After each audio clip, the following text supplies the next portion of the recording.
What's poppin', everybody? What's poppin'? What's poppin'? Shout out to everybody who's tapping in. What's poppin' to Tony Sal? What's poppin' to Space Kid? What's poppin' Auto? Shout out Andrew Nance, Dunn Daughter, first in the chat. Shout out to everybody. We got a pretty good stream going today. And there's a little bit of breaking news that's not in the headlines. And I'll give you a little spoiler, I'll give you a little clue. But my arch rival, my arch nemesis, the guy I've been calling out, there's pretty much two guys. So it's like a 50-50 whether or not you're going to get the guess right. But my arch nemesis, the guy I've been calling out, homie's locked up. Homie's locked up right now. And I got, all I can do is show you guys what's going on. But my arch rival, the man I've been calling out for weeks, probably months at this point, has been locked up. Cue the Akon song. But anyway, the thumbnail for this evening is the MoistCr1TiKaL situation with Dana White. And I'm just curious, like, any of you guys seen that? Are you tapped in? Are you not? I'd like to know how tapped in the community is on this MoistCr1TiKaL Dana White beef that's going on right now. Because if I'm going to keep it a buck, when I woke up this morning, I was like, who the fuck is this guy? But then I listened to him and, like, I don't know. I enjoyed the take. But I see a lot of people already commenting. Like somebody saying, at least he used to care. Or no, wait, let me read the hidden comments, I guess. Someone said, MoistCr1TiKaL sucks, garbage content just to jump on whatever celeb everyone else hates and goes with the crowd. Never an original opinion.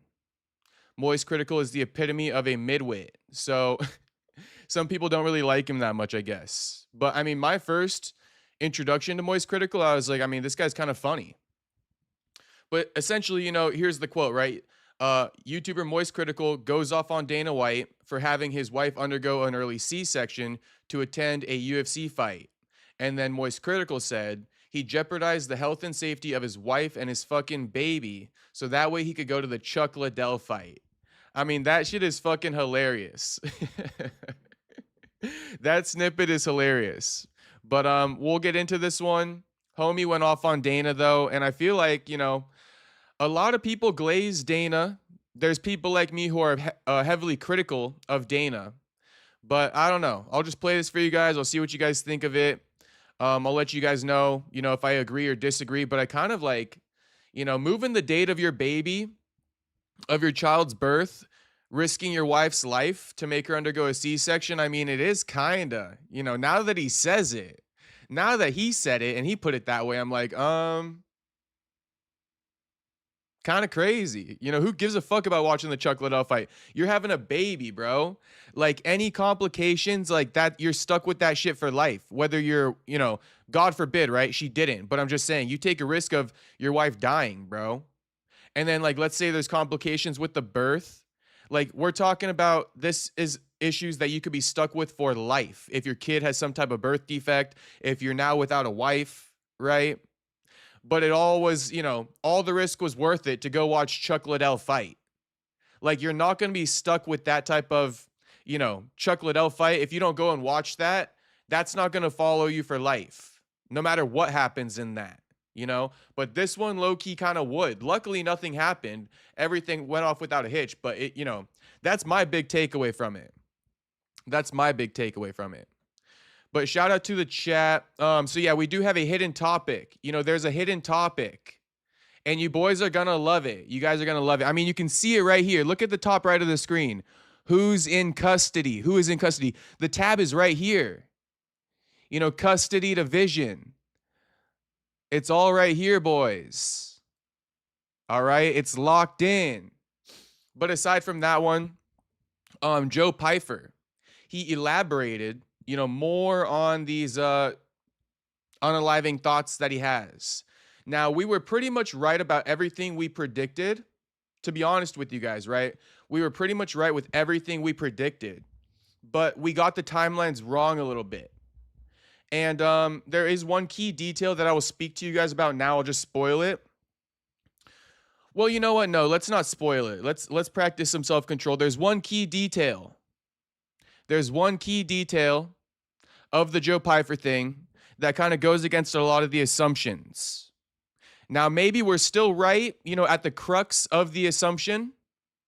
Maybe we're still right at the crux of the assumption. But, the timelines are different than what we initially assumed. Stay tuned. Okay, we're going to play the Ariel Helwani Joe Pyfer interview. We're going to go over MoistCr1TiKaL going off on Dana White. We're going to get into the hidden topic of the day.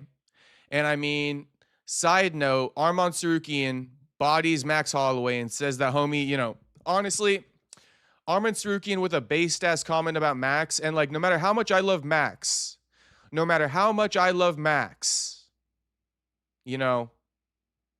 one more time I'll say it, right? No matter how much I love Max, Arman cooked here, bro. And it's like, I could not disagree even if I wanted to. 80 says, Jacob, did you see Ariel glazing Arman? No, bro. I mean, I saw Ariel glazing the shit out of Sean Brady last week. I could barely handle that. I could barely handle it. Homie was borderline flirting with Sean Brady like last week. But no, I do not watch a lot of Ariel Helwani interviews unless I have to. And I don't mind it, like the Joe Pyfer one was good. When Ariel actually has to be a good journalist, not that he's a bad journalist. I don't want anybody to ever get that twisted. Ariel's a good journalist, but he has to go in between like glazing fighters for the content and to keep the, interview guests going. And when he does that, it's really insufferable. But when he has a good guy on, that there's a lot of narratives going around the MMA world, he's tapped into all this. He knows ball with the Joe Pyfer situation. So I don't mind watching those. But when they're just like these glaze pieces, yeah, I just avoid them. I avoid them in their entirety. I know everything that happened with the Arman Tsarukyan fucking grappling match this weekend. I don't need to hear him, Ariel ask him questions. Also, everybody like the stream and subscribe if you're not subscribed. We want 25 likes on the evening. So run up the subscriptions, run up the likes on the stream, boys. We want 25 likes on the evening. And yeah, we got MoistCr1TiKaL in the thumbnail. He's famous.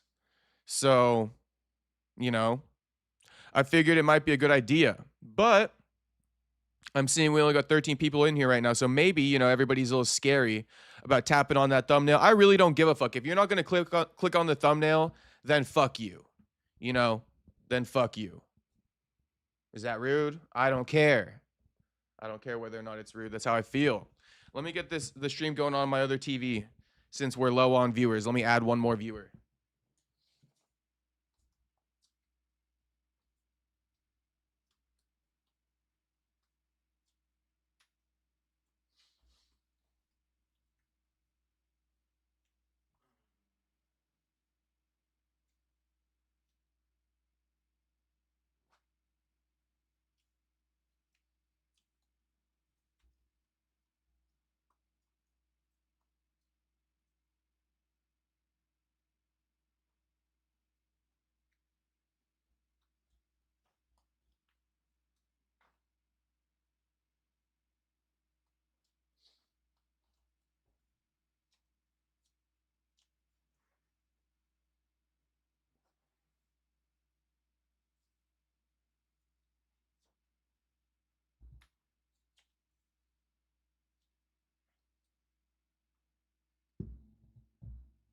Well, that's just wonderful. I don't know where the fuck my remote is.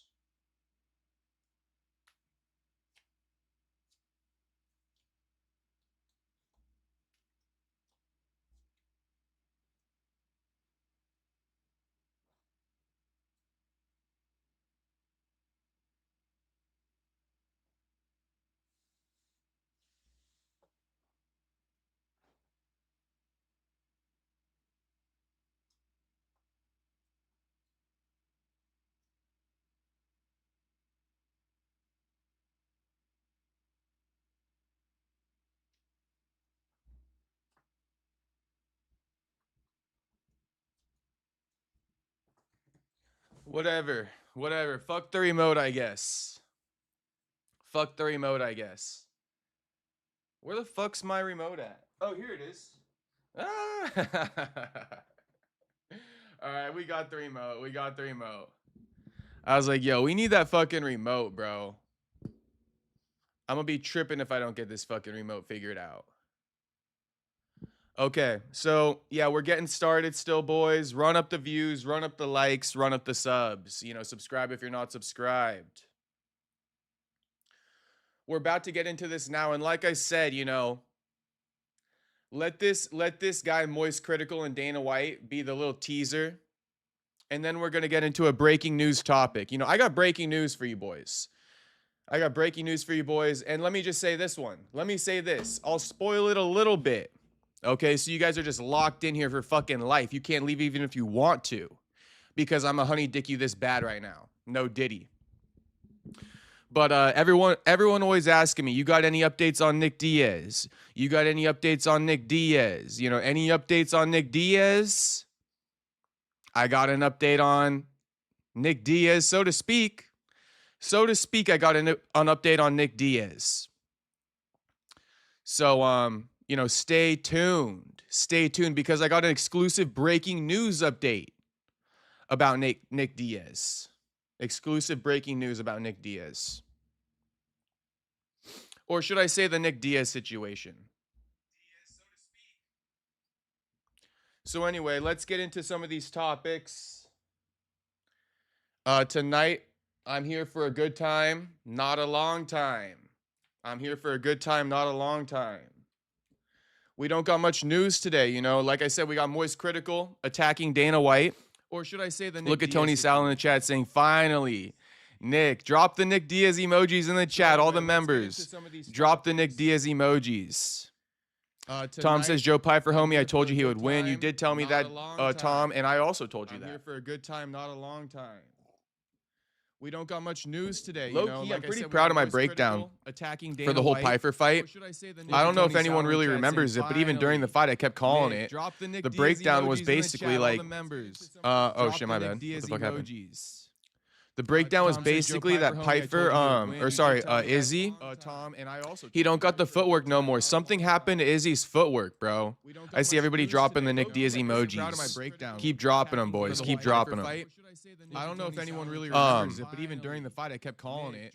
Nah, but anyways, basically like the way I called the Izzy fight, you know, I said Izzy don't got footwork anymore, and he's gonna be forced to stand in the pocket with Joe Pyfer. Joe Pyfer. No more. Something happened to Izzy's footwork, bro. I see everybody dropping the Nick Diaz. Okay, that should be done with. Sorry about that. Sorry about that. Thank you, Space Kid, for letting me know. But no, I was just saying, you know, Joe Pyfer, he's going to be walking down Izzy the whole fight. He hits very hard. And, you know, Izzy being forced to fight in a phone booth fight, not having that much stopping power behind his punches, I was worried. And I said the only way for him to win this fight is to get the respect from Joe and take away his fighter spirit and make him stop walking forward. You know, make him stop pacing forward. And he couldn't do it. And in the second round, Joe Pyfer caught up to him. You know, shout out to Perfecto dropping all the fucking Nick Diaz emojis, my man. He listened when I said to drop those motherfucking emojis. When I say drop them, you drop them, boys. When I say drop those fucking emojis, all the members better be dropping them. Shout out to Mike Co. Shout out to America First. Shout out to Yuri Tarde. Shout out to James Steele. Shout out to Perfecto. Shout out Tony Sal. Shout out AD Kid. Shout out Unitar. You know, shout out all the regulars in the chat. I already shouted out the other half of the chat, so that's why if you didn't hear your name, I probably already said it. Shout out to Eric Gould. Dana went from making his wife get a C-section to make a UFC event to watching boxing fights during a UFC event. Yeah, crazy how times change, right, Eric? Dana can't even be bothered with the UFC these days. Otto says, yeah, dude, what a lame dad. Does Charlie even watch UFC? Is that MoistCr1TiKaL?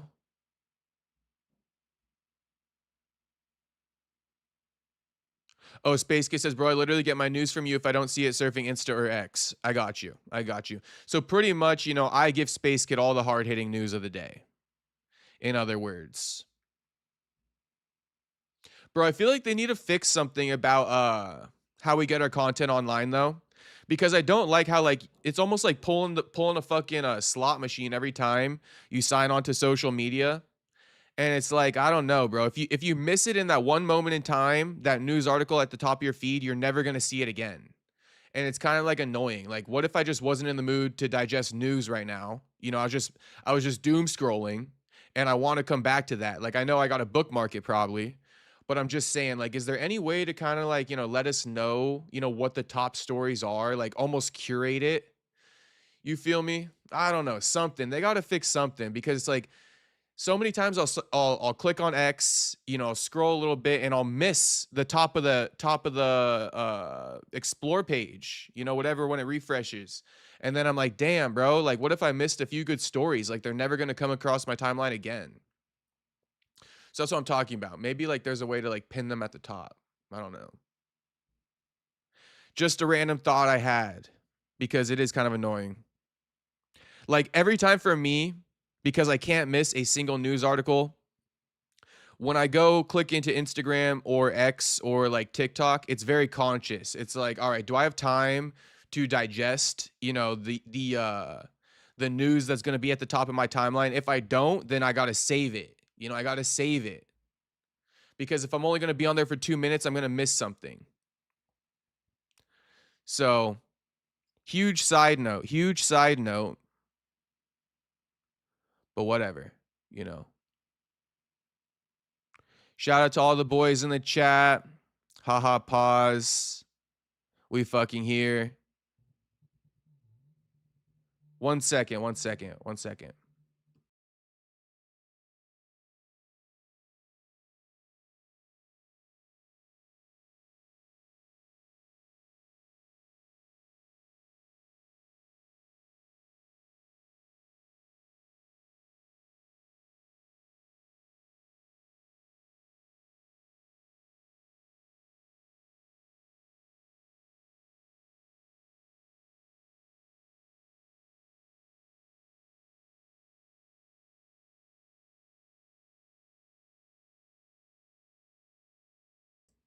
Shout out to my man Tuxedo. I step away, I come back to a dono. Much appreciated for the $2 dono, Tux. Came from my daily dose of rage content.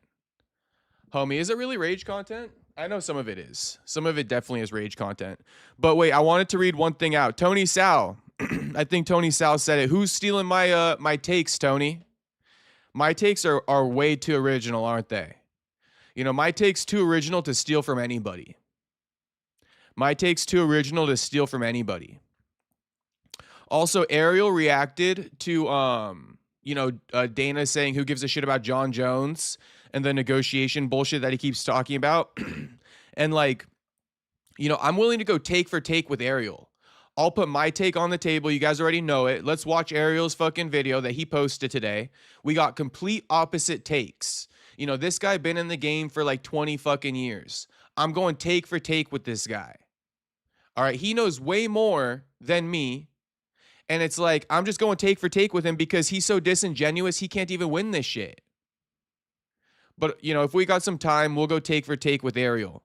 Because Ariel believes it's a valid question for everybody to keep pressing Dana about why John Jones' deal didn't get done for UFC White House. And Ariel's of the belief that, John Jones was a finalizing component for UFC White House. So it's two things. Either Ariel's old and senile and he has no clue how wrong he is, and that's a terrible fucking place to be. Or he knows what he's doing and he's doing it fucking anyway, and he knows better, but he's doing it anyway. And for what reason? Just to make Dana look bad and to like not do Dana any favors ever and stick up for him? I don't watch Ariel enough to know whether or not he has stuck up for Dana in the recent, memories, right? But it's like, how do you fucking forget the whole thing about John Jones retiring, leaving the Tom Aspinall fight high and dry, and Dana not wanting to do business with John, saying he can't trust John, right? Because John just retired and got arrested and all this bullshit. Not really arrested, right? But there is like some type of court case going on with the girl in the car and all that stuff. Dana's saying, I can't trust John. Makes perfect sense, but not when Ariel thinks about the situation. It's crazy. I've told you guys a million times, bro. The UFC accepted UFC White House while John was retired. If John was such a finalizing component, Why the fuck would they have accepted it if they really thought they couldn't sell it without him? John's the one who came back crying, begging to come on the card. And UFC just got to oblige. Ariel's saying, like, you know, it was the UFC's responsibility. You know, they don't want to admit that they couldn't deliver John Jones to the UFC White House. What are you on? Like, what the fuck are you smoking? Like, honestly, what the fuck are you smoking? I don't even mean to get on Ariel, but it's just like, bro. Anyway, that's like the least of importance. You guys already know the truth from me. But just if I need to pop my shit, you know, we got some time, let's go take for take. You know, I'll put my balls on the table like I always do. Anyway, so let me give you guys another quick rundown. You know, we're going to go MoistCr1TiKaL. We're going to go Joe Pyer. And then we're going to save it till the end. Okay, the breaking news update, we're going to save that shit till the end, boys. All right, breaking news. Nobody got this breaking news but me.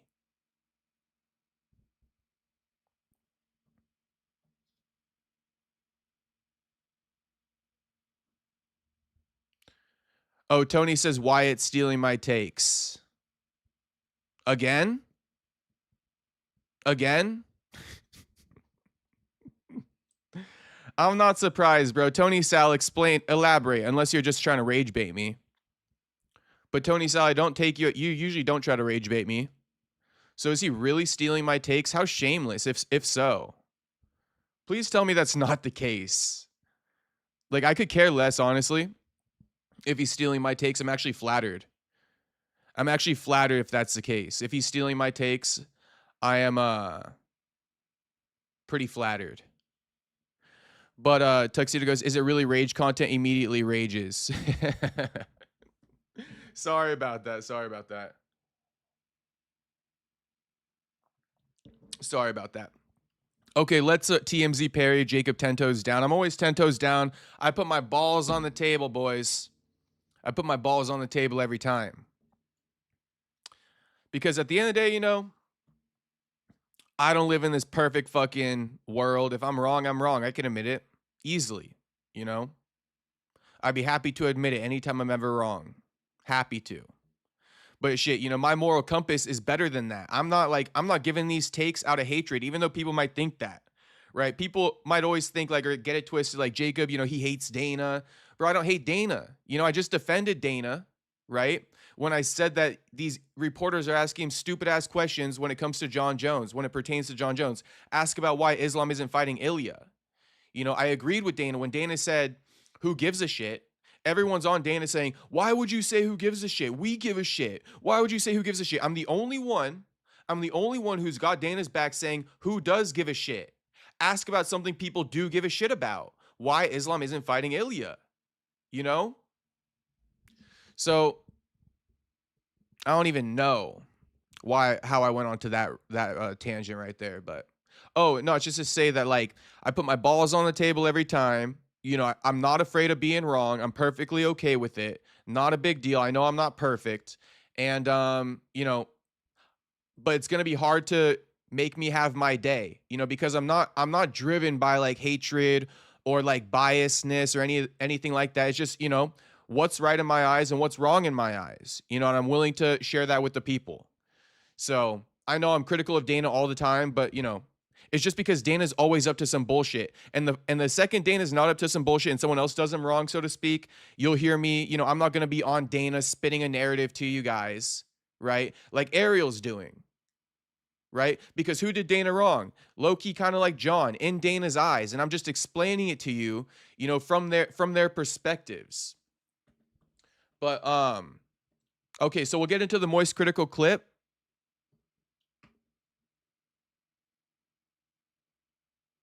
I could just play it on YouTube. It's a bit better because there's no interruptions. What's his name? Penguins? 80 says, Jacob, perfect year for Nick to return. The UFC is literally in the dumps. Yeah, let's hope that Nick is okay, though. You know, let's hope that Nick ain't going through some bullshit. Not that he is, but he could be. That's why you guys got to wait. You guys all just got to sit there and wait until I say it's time to get into Nick Diaz, the Nick Diaz update. Okay, so here's MoistCr1TiKaL reacting to Dana White telling Big Boy that he moved the birth of his son and forced his wife to have an early C-section so he could go watch the Chuck Liddell fight. And homie cooked, low-key. Homie definitely cooked. Tuxedo, thank you again for the $2 dono, homie. That's 3 so far, so thank you. And Tuxedo goes, when has Nick ever been okay? Honestly, I'm still of the belief that, I still haven't moved past the fact that I believe Nate Diaz is a better fighter than his brother Nick. And I know a lot of you guys disagree with me on that. But it's like, bro, Nate is so much better than Nick. Nick lost to fucking washed Anderson Silva. Like, I love Nick, and Nick has a almost like cult-like personality. Like, Nick got a more cult-like personality than fucking Nate. Just because nobody wants to like piss the guy off. And so you're almost like subconsciously like tricked into like believing all of his bullshit. Cause like the other side of that is he gets like pissed off and shit. But I was of that cult like belief in Nick Diaz that he's the greatest. But bro, honestly, Nate's better than fucking Nick, bro. Hands down. Nate is better than Nick. Perfecto goes, stop, bro. Please stop. All right, I'm gonna leave it alone. But it's like, bro, hands down. Nick is a living legend. I know, Perfecto. I was once of all that belief, but it's like, bro lost to washed Anderson fucking Silva. Comes back, loses to fucking Robbie Lawler. Like, that ain't my champion. Let me just put some context on it. That ain't my champion. That could never be Nate. Oh, Perfecto, you don't even want to debate me on this shit. I'm going to come too fucking strong on this topic. I feel like I just put the nail in the coffin. You feel me? But we could do it, Perfecto. I'm gonna save my takes. Just give us some time, Perfecto. We'll save this stuff towards the end. If we got some time, I'm more than open to doing it. But it's like, bro, homie fucking lost to Robbie Lawler in his retirement fight or some bullshit. Like, he's so washed, it's crazy. It's actually crazy. And you guys know it. That could never be fucking Nate. Now that I said it, you guys know it. You guys know Nate could never get his ass beat by fucking Robbie Lawler. In perspective to things. Nate always showed up. He never let drugs fucking take his ass over. No Diddy. All right? He never let the drugs take his life over. No Diddy. So definitely. And he, I'm going to save my takes. It don't even matter because I'm going to say him anyway. But it's like, bro, he beat fucking Connor. He beats fucking Connor. Come on now. He beats Connor. He beat Connor, bro. How many other former champions did Nate Diaz beat? He beat former interim champion Tony Ferguson. I know Tony washed. But Tony was an interim champion. Right? We already got pounding upstairs, by the way. Tony was an interim champion. It's happening right now. That's why I'm fucking like, my mind is in two different places. But Tony is an interim champion, right? He fucking beat Anthony Pettis. So, I mean, these are former champions. These are former champions. And, Nick, he never beat a former... he beat BJ Penn, didn't he? He did beat BJ Penn. Lost to Condit in the interim fight, even though I think he won it. Perfecto says, I'm 38, homie. I see Nate come up. He's a bum. Stop it, Perfecto. Stop it. I'm for real. Let's talk. I told you. We'll save it. Let's do it. It's all love. We'll for sure do a little debate on it, Perfecto. This is a good topic. Whether or not we hit it tonight, I'll remember it. We might be thirsty for content, so let's definitely run this little debate. Otto says, I like UFC is what I meant to say. Eric says, I'll argue that Nick was washed himself when he fought Anderson. I know, but it's like, should he have been washed when he fought Anderson, Eric? Should he have been washed at the age he was? Right? Like a 32, 33-year-old Nick Diaz was already washed, bro. It's crazy. I don't know how long ago that was. That's a total guess. Nick's peak is better than Nate's. How, though? Did Nick ever beat the biggest star in the game at the time, at his fucking prime, before anyone else beat him? No one beat Conor before Nate did it. You know, Nate gave the UFC blueprint to beating Conor. Conor was quite literally at the peak of his stardom. Keep in mind, he was about to contend for a second belt in a second division. Rafael dos Anjos pulled out of the fight. In steps Nate Diaz.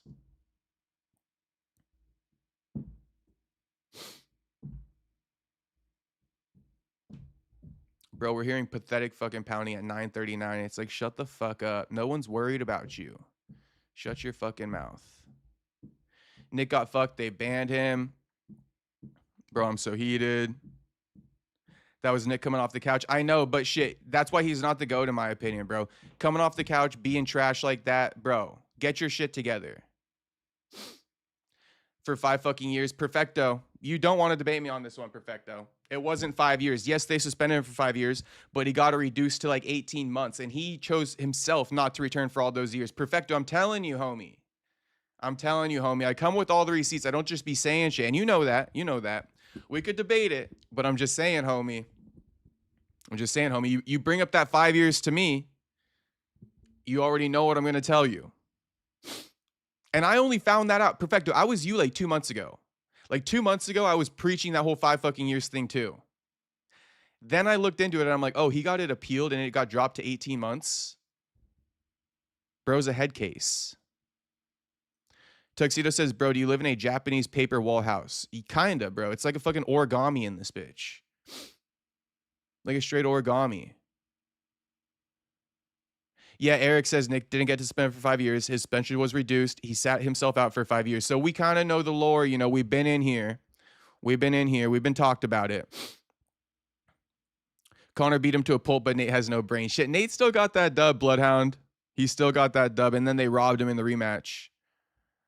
Nate came up because UFC marketing. I mean, again, you know, Dana's famously known for saying Nate Diaz isn't a needle mover, which is crazy. Nick Diaz definitely best Condit on that shit. He did beat Condit. But it was so close, you know? It was so close that, like, should Nick have made that fight that close? I do believe he beat Condit, though. Oh, shit, I think I'm late on the chat. Nick was a champ, not in the UFC, really. Well, not really, never. He was a Strikeforce champ, but, you know, Nate was in the UFC.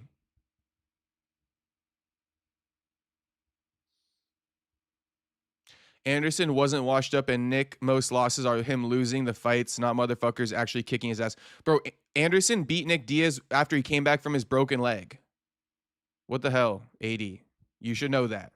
That's about as washed as it gets. Anderson Silva, after breaking his leg against Chris Weidman, he was officially washed. Like, Nick lost to that guy.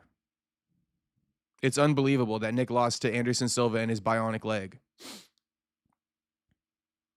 Bisping pretty much beat Anderson if he didn't, like, celebrate and all that shit. Nate got his ass kicked, but Conor gassed, to be fair. Homie. No excuses. Perfecto goes, okay, I actually didn't know that 18 months thing. No worries, Perfecto. Like I told you, homie, I actually didn't know about it till like 2 months ago. That is the benefit of the chat. Sometimes I'll say something crazy like that, and then the chat's like, nah, that's not right. And I'm like, oh, shit. Okay, let's find out then. Tuxedo says, Nick Diaz was a needle mover if you catch my drift. Oh, I catch your drift, homie. Crazy joke, but that's okay. Not too crazy. It's a fair joke. Nick was beating legends in Pride. I know, talking origami. Believe me, I know, homie. Nick Diaz was and continues to be his own worst enemy. Had he been willing to be more coachable, Nick Diaz would have won a belt. And that's my thing, bro. I think Nick has a little bit of an ego issue that held him back. He thinks he's, and I think he almost like projects himself as so good, and it got me going. You know, I don't think he's as good as claimed. Like showing up on the night and delivering on the night, he's not as good as advertised.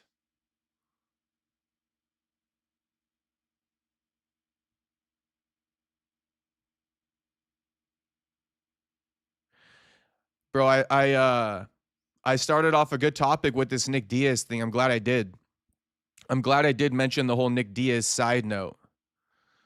Bloodhound says that win should have an asterisk. Not going to lie, I think Nate would lose to Anderson too, even after the Connor win. Anderson's nice. No, I hear you, Space Kid. I hear you. But let's give context to that. Let's give context.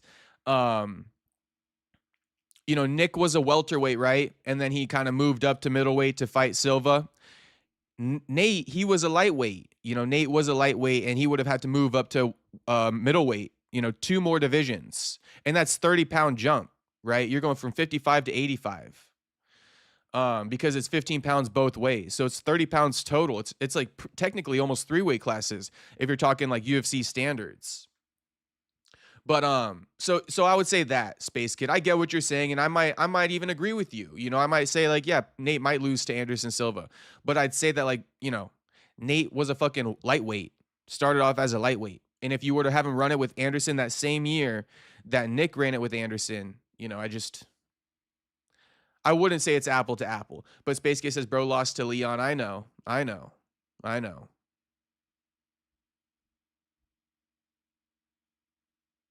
Jacob, remember Nick Diaz is a 70-pounder, not a natural 85er like Silva. I know. But still, bro, if Nick was really the GOAT, I feel like he should have got the job done, bro. That's just my opinion. Nick has fought every legend. His competition has been better and tougher. I don't know, bro. I don't know. Nick fought a lot of old legends during his come up, Shamrock and shit like that.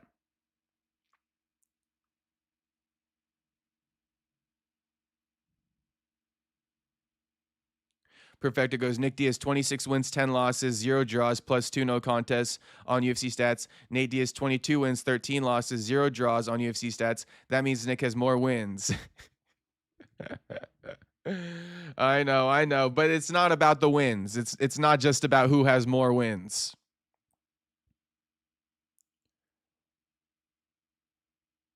There's a lot of color to those records. There's a lot of color to those records. Like I said in the past, Nate Diaz was taking a lot of fights in his early UFC career, fighting anybody up at 172 as a 155 pounder. So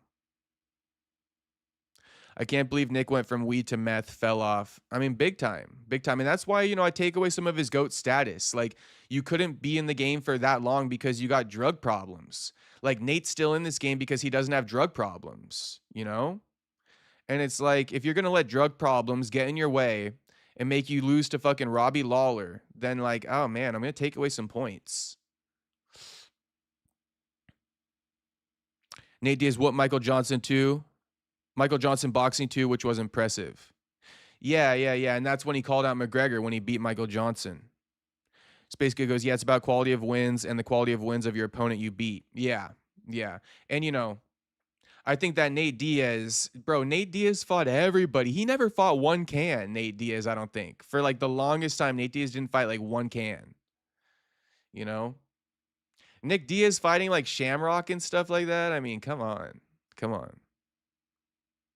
Shamrock was already the old head when Nick was fighting him. Anyway, that's enough for that topic. Let's get into the topics of the day, shall we? Let's get into the topics of the day. This is it was a good conversation though. Good little 40 minutes to start off the stream, chopping it up about Nick Diaz debate. Didn't even know that we were going to go that much into it. Had a slight inkling though that you guys would go crazy when I said that. Okay, let's listen to MoistCr1TiKaL go off on Dana White. I'm going to go make myself another cup of coffee, but I've already listened to all this, so I'll come back and kind of give you guys my thoughts on it. But I'll play it for you now. Let me unmute the audio.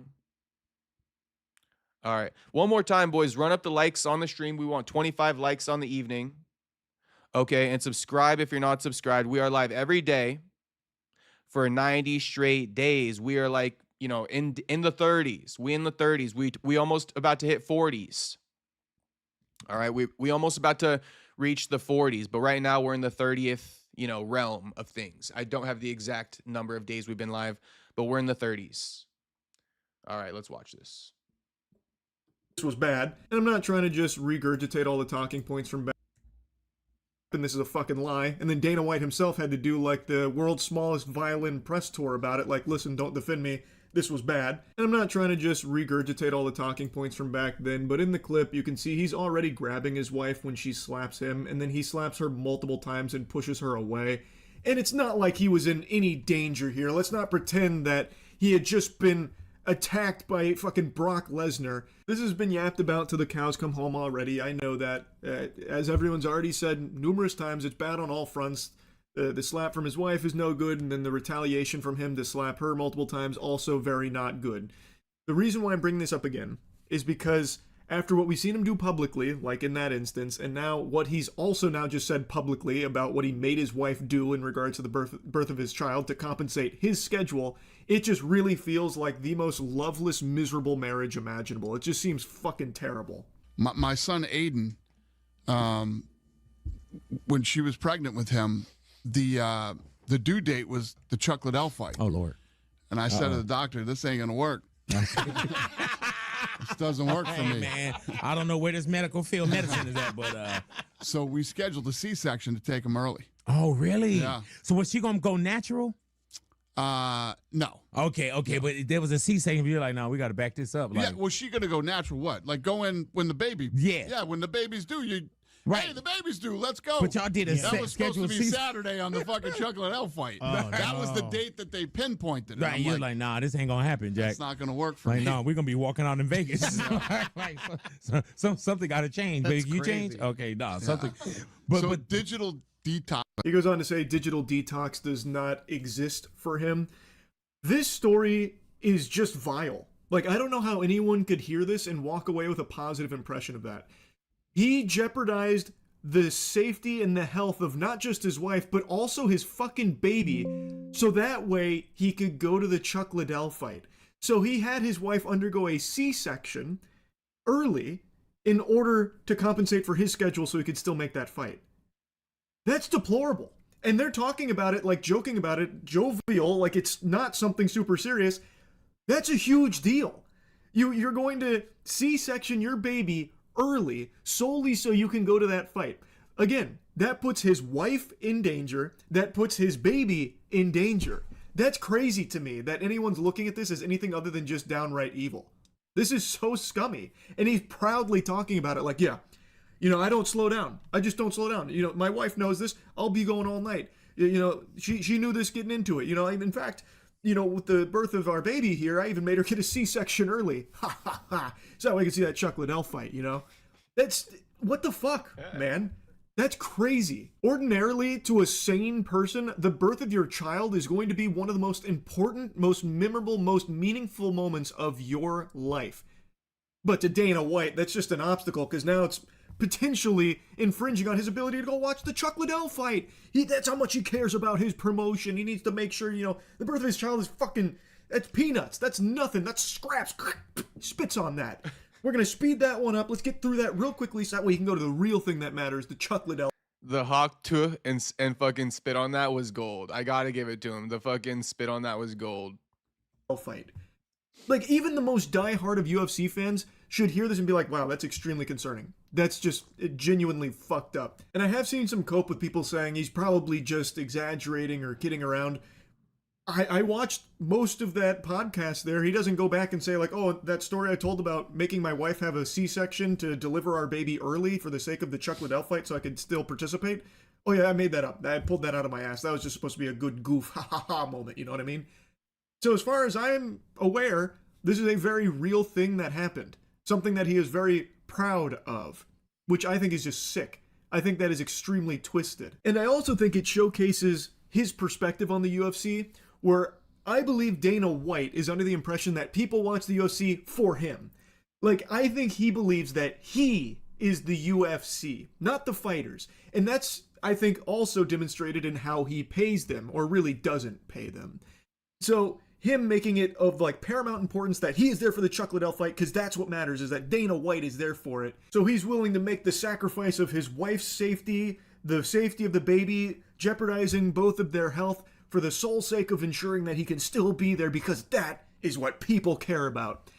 I think it's just super fucked up. I truly do. And I would also imagine that most people that watch the UFC probably have the same viewpoint I do on it, which is the fighters are the ones that make the UFC, not the other way around. I think if the UFC didn't have the talent that it does with the fighters that it has, it would not be in the same state that it is. Fighters are the ones that made the UFC successful. I would just say real quick, it's an even harmony. You know, it's Dana doing his thing with the fighters. These days, it's just Dana doing his thing without the fighters. You know, so I know that, yeah, you know, it is true Dana's the biggest star in the UFC, but when he doesn't use his star power to big up the fighters, it kind of annoys me. And he doesn't really do that. And if Dana wasn't really here and it was all on the fighters, no, it wouldn't be as big. You know, it wouldn't be as big. Dana does a good job of being a promoter when he tries, you know, when he wants to be. Right now, he's not really doing that good of a job being a promoter because he's too busy promoting his own damn self and his own damn business endeavors like Zuffa and Power Slap. You know, there's no time left to promote the UFC fighters. He's too busy promoting everything related to him. So I'll just add that one little anecdote in. And I'm going to rewind it to the beginning too, because homie, I see a lot of you guys saying like homie couldn't care less about this shit. He's just pandering for clicks. And yes, homie definitely stepped into this arena and he doesn't know everything about the UFC. He's very raw with it. It's almost like me speaking on politics, you know. He just giving you like his like unconnected perspective on how he kind of sees the UFC unfold. Like he's almost giving you his feel of things because he doesn't really do all the deep research and he's mistaken about fighter pay. You know, he's mistaken about it a little bit, but didn't mean to interrupt, but that was one thing I want to say. I think now he's going to talk about the AI shit. I mean, we could just finish the video, but I don't know. I think I stopped listening here, but he's about to speak about the AI and like who gives a shit. And like, you know, he's going to say that Dana's like disrespecting the fans by saying who gives a shit. Guys, who gives a shit about the AI promos? Who gives a shit about it? And who gives a shit about asking John Jones questions? You know, I agree with Dana on that. Who gives a shit?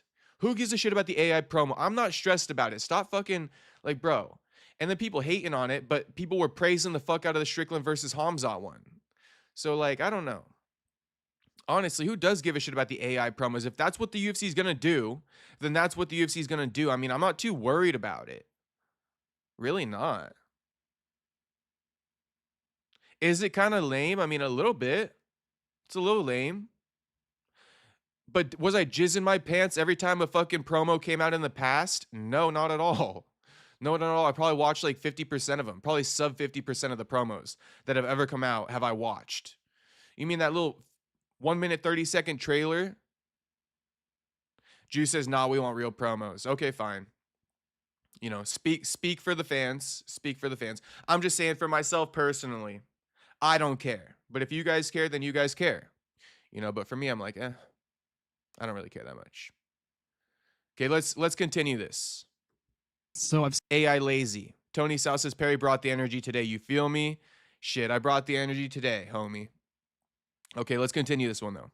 seen a lot of fans and viewers online commenting or discussing what they perceive as a lot of AI-generated content in the broadcast that maybe wasn't in previous iterations of the UFC. Is this something that's coming with the Paramount deal or just a new direction for the UFC, or do you have any insight on that? What does that mean? AI stuff, commercials, part of the promotional content, just AI in the UFC in general. I've seen fans complaining about. Oh, yeah? What are they complaining about? I guess I've seen people saying that the UFC should be paying artists instead of using generative AI, stuff like that. Give me a fucking break. AI is coming, and if we're using AI, who gives a shit? People are upset about it. We should use artists. How about this?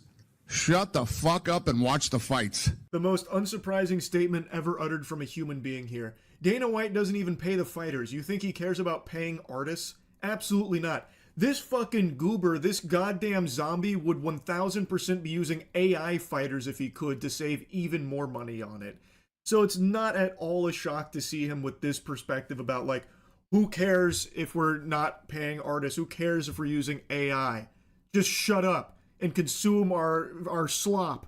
Just watch our AI and put your thumb in your mouth and be done with it. Naturally, that's what Dana White is going to say about it. and expect a lot more AI from Dana White as he starts to recognize more and more how much money he can save by just farting out AI generated shit into the UFC programming. So don't expect that to stop anytime soon. He'll continue to go hog wild with the AI, which doesn't elevate the production or anything. It doesn't make it better. It does make it worse, but it saves Dana White money. And that's the most important thing to Dana White. There's so much more. There's just plenty I could keep poking around about when it comes to this fucking scumbag. But I've already been going here for a while yapping about it, so I'll go ahead and stop here. I do not like Dana White, but I really, really like the fighters in the UFC. It's such a fucking shame. Hopefully the day will come where they're actually paid appropriately for their talent and their hard work. But with Dana White still at the helm, I wouldn't hold my breath on it. It fucking sucks. He fucking sucks. Anyway, that's really about it. See ya. All right, so somebody told. So I saw a comment. It fucking.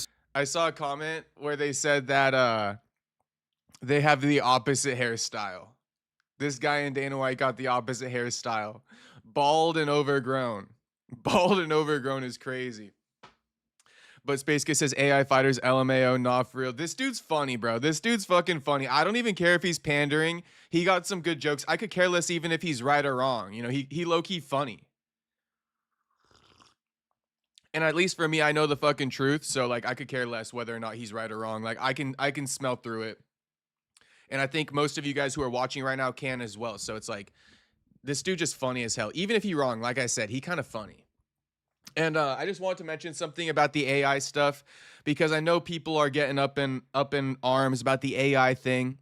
But here's what you guys got to understand. It's almost like playing 3D chess, right? HT says, Charlie is funny as fuck. He's funny to watch. AI or real promo, who gives a fuck? Only dummies complain about promos. Okay, shout out to HT. Shout out to HT. I'm in your camp. I don't really care about the promos, you know, but understand this, okay? Two things I want to say about the promos, because everybody's really upset about AI and all this stuff. Okay, listen. AI is the same thing that's coming in. It's a new wave. You know, AI is coming. It's a new wave. It's been here for a few years and it's evolved, you know, pretty quickly. And it's a new wave. You know, AI is something that also gets a lot of attention, right? You hear AI, boom. That's why this topic is so big. The Dana White and the AI promos, it's because the word AI is in it, you know, and AI is such a topic right now. It's breaking into the market. And what was the last thing that broke in that people didn't want to really accept?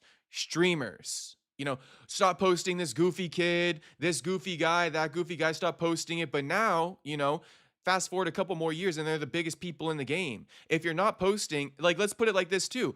When MMA Guru broke into the game, they're saying, you know, don't post Guru, blah, blah, blah. Things that are new, that are entering, people have a real problem with it. You know, AI's new. We've never seen AI promos before. Dana's using it. He's getting criticism and backlash because he's got his finger on the pulse, so to speak. I'm not saying that people want to see AI, but I'm saying, you know, in the sign of the times, Dana's a little bit ahead. You know, he's hopping on the trend as soon as it happens. He's not waiting for it to become popular, right? He's hopping on it as soon as it happens. He's progressive. You know, Dana's progressive. Posting, if you were somebody like myself, kind of, who were posting streamers early, you were progressive. You know, you saw people talking shit, but you saw the bigger picture that these are the people who are going to be, you know, talked about in a few years. You know, start posting them now. Be progressive. AI is progressive. So that's number one, is just to say that, like, AI is new, it's progressive, and, you know, it's never been done before. So all these things that are new, when Dana co-signs it and says, like, okay, I'm going to co-sign it, it's good enough for us, we're going to use AI promos. Of course, people aren't going to like it. You know, but the one thing I'll give you an argument for, and Juice saying, you know, I mean, if it was good, I'd be all right. It's not even good though. But I swear, did the UFC didn't make the one with Strickland and Hamzat then, or did they? Because I saw some AI video promo of Strickland and Hamzat, and people were saying this is the best shit they've ever seen. So I'm just wondering, like, was that not UFC that made it or something? Because I agree, Drew, they should make it a little bit better. If they're gonna do AI, then make it pretty good. Aldo McGregor style promo, like, I feel you. You know, make it good. But my thing is, I thought that they did make a couple good ones, and people are just harping on the bad ones. Someone give me a little bit of context in that. But yeah, you know, that's what I'll say about Dana and the AI. And then, you know, with all that being said, like I kind of started it off with, AI is viral. You know, it's going viral because we're talking about it because it's AI. A lot of people subconsciously are bitching about AI because, like, you're feeding the beast. You know, you're like, this is why Dana's doing it, because he knows people can't help but talk about it and repost it, for better or for worse. You know, like we always talk about, things don't always have to be positive, right? Promo comes in many ways, shapes, and forms. And, you know, even in the form of some negative backlash from the UFC introducing AI into their promo packages, right? But why are people posting about it? Because AI is current, you know? And it honestly gets a lot of likes and attention and views just because of the word itself. So I don't know. That's what I'll say about the AI. I'm just explaining it to you guys. I'm not saying we need it or we don't need it. I'm just kind of explaining to you that, like, you know, it's kind of like inevitable. You know, it's coming, and these are the things that come with it. And the reason why it's also so inevitable is because it's so viral, because it's so talked about, because it's so new. You know, you will never be able to stop this. You know, you'll never be able to stop this. It's like a beast. It's almost, equate this to like the fucking Crazy Kev haters out there. Okay, people have hated Crazy Kev into being like some type of MMA fucking celebrity, and it's like, you guys are gonna do the same thing with AI, and you can't even control yourselves. You know, you guys can't even control yourselves. Nobody's gonna be able to stop it. Just like nobody could have stopped and told everybody, stop hate posting about Kevin Crazy Kev before he becomes actually famous in the MMA world. You know, these people can't help it. And best believe everybody's going to continue reposting and reacting to AI. And by that alone, Dana White is going to continue posting. He don't give a fuck. He don't give a fuck. You know, he knows you guys are going to shoot yourself in the foot regardless. And this ain't no thing to be like, so if you guys really care, stop posting about AI. We can't help this shit. It's happening whether we like it or not. There's too many people in the world that are going to do it. We can't get everybody on the same page. And AI is the future, and it's always going to be talked about. Just like streamers. Just a very matter-of-fact way of saying things. But let's actually listen to MoistCr1TiKaL, the beginning of this video, where he kind of speaks on Dana White and you know, fighter pay, because I got to explain it to you guys, just because I don't know, people don't get it and shit like that. So I got to explain it again,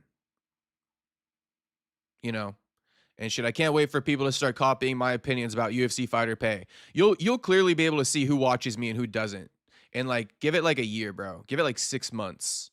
You know, people finna be going over here, getting their takes, then hopping on their YouTube channel to fucking tell it to the world. But shit, it won't matter because the world already heard it here first. But I say all that to say, you know, we're going to break down this fighter pay thing again. I've already done it for you guys multiple times. But for anybody new, you know, we all need to understand fighter pay.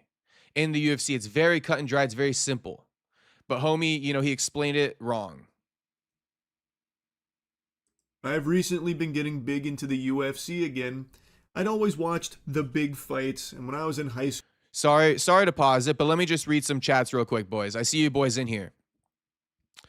So Eric says, I bet Moist would probably use an AI clone of himself for his videos if he knew he could get away with it. Shout out to Eric. Oh my gosh. Yeah, Eric Gould does not like Moist. That's okay. I need to listen to MoistCr1TiKaL more. First impression, I don't know. I kind of like the guy. I can't lie. I can't deny it, you know. Homie raised me up, no Diddy. But let's see, you know, I'll watch a couple other videos. When I first looked at him, though, I was like, damn, how did this guy grow such a big fan base with his overgrown hair? Streamers are more popular than any movie stars. Yeah, you know, and rappers and shit like that, AD. Space Kid says, only AI promo I've seen is Islam versus Ilya. Okay. Well, no, I don't even think the UFC would have made that one. The only one I really seen is Ilya versus Charles. I think it was. The one that, I don't know, they did an AI package for, they did an AI package for something. For the Max versus Charles fight, I don't know. I don't know what other AI promo people are seeing. Yeah, I got no clue either. Crazy Kev. Yeah, Crazy Kev. American First says AI will lead many dummies into damnation. Once you merge iron with clay, you are no longer considered a creation of God. Oof. Do not take the chip from AI. Rizzed you?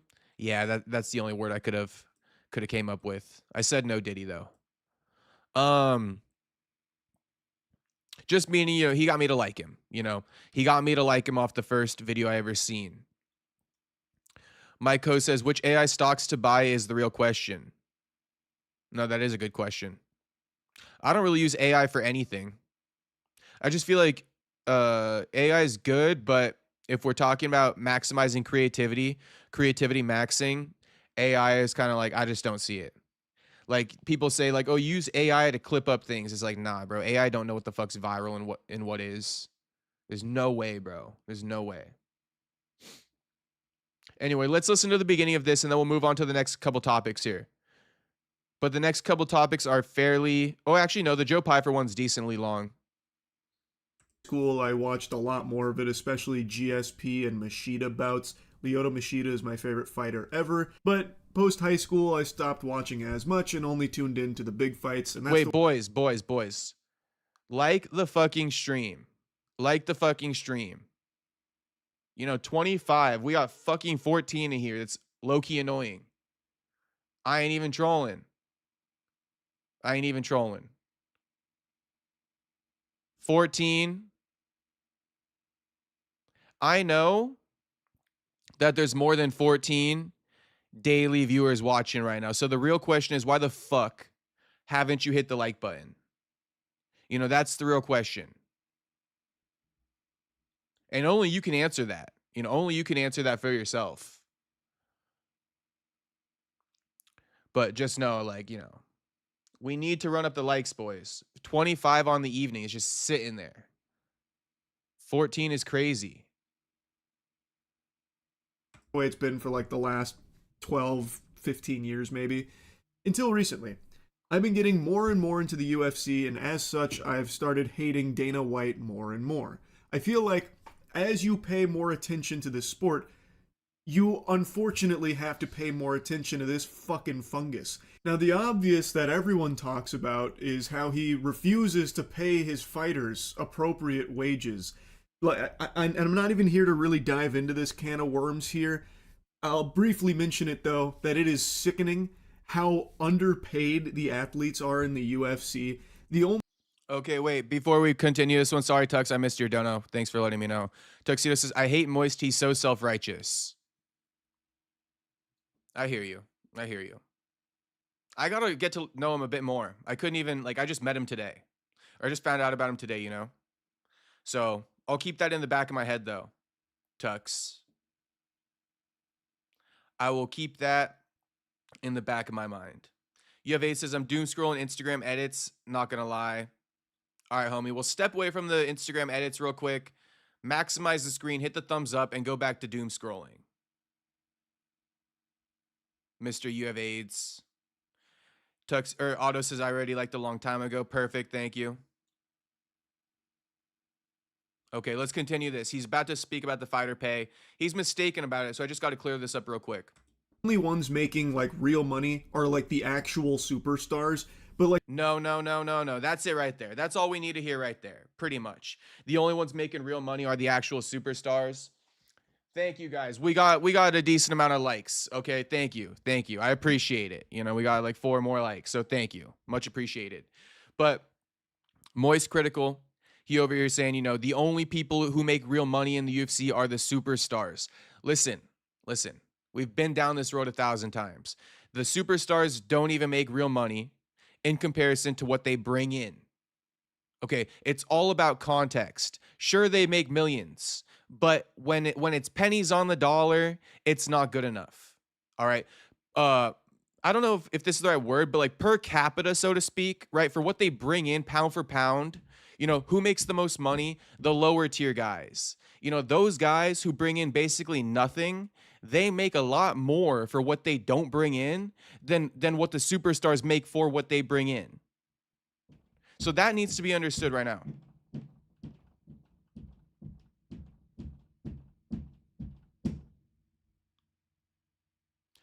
So that needs to be understood right now. You know, the lower tier fighters, they get paid more than what they generate for the company in comparison to what the superstars generate from the for the company and what they get paid. So that just needs to be explained. And in boxing, it's opposite. In boxing, you know, the lower tier guys, they don't get that much money, but the higher tier guys, they make all the money. So that's the difference. That shit is so fucking annoying, bro. So fucking annoying. It's like no one gives a fuck about you. You not stopping nothing. We'll be done when we're done.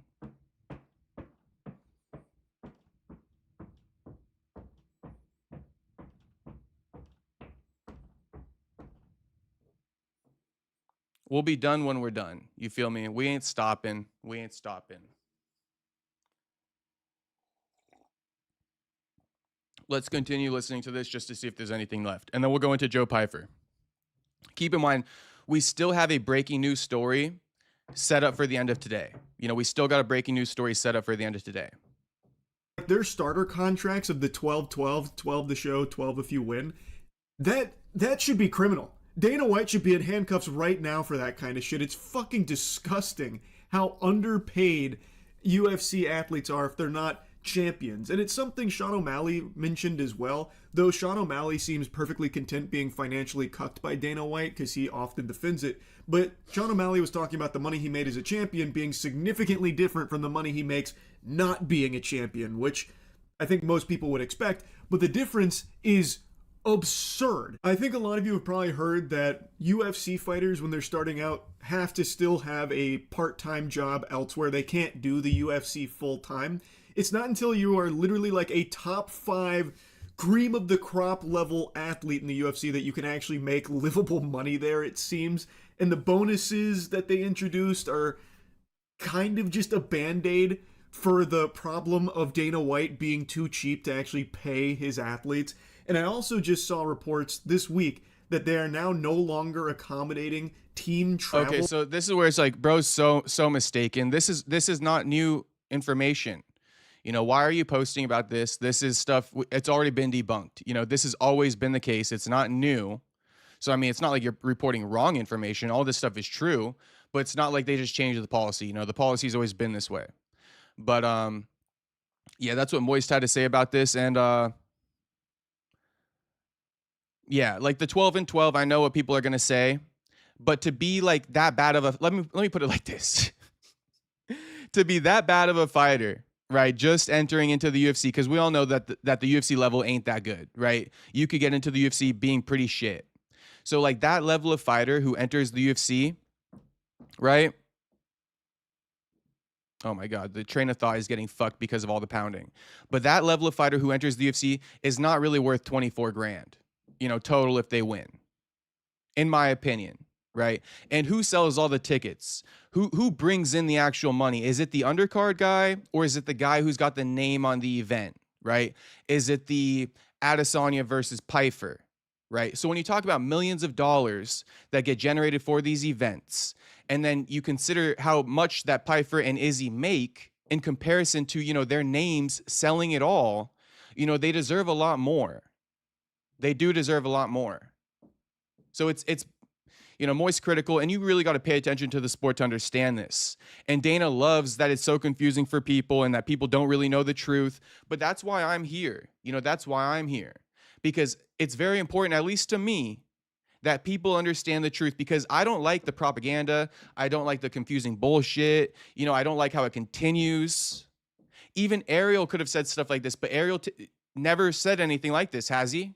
Has Ariel ever explained UFC fighter pay? I don't know why people don't. You know, what are they so scared of? But yeah, it needs to be explained because it's always been a big question mark. People don't understand fighter pay. And, you know, especially when you compare it to boxing and who's getting more money and who's getting less money.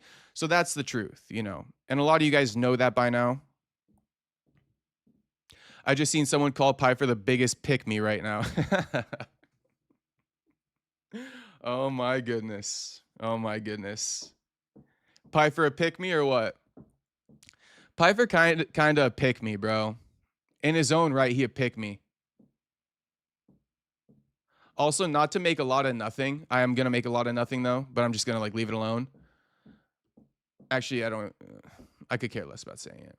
I'm probably just being judgmental. I'm gonna leave it alone. Okay, so let's get into the Joe Pyer video. Let's get into the Joe Pyer interview. There's a few things that I just want to kind of speak about though. So we kind of get a full timeline of the Joe Pyer situation.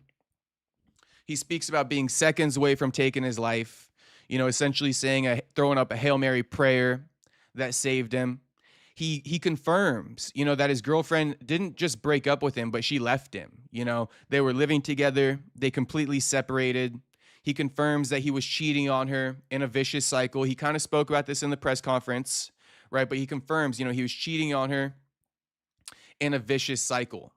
And so, well, how do I say this all? That's pretty much it. That's pretty much it. He was cheating on her in a vicious cycle. She left. Now, the whole unaliving thing, turns out the unaliving thing, he didn't tell her about it. The only time she found out about the unaliving was because he said it in the post-fight Octagon interview. So people are, you know, accusing him, saying it was a manipulation tactic to get her back, essentially. Well, that might still be true. You know, he might have revealed that as a manipulation tactic to get her back because they're not together right now.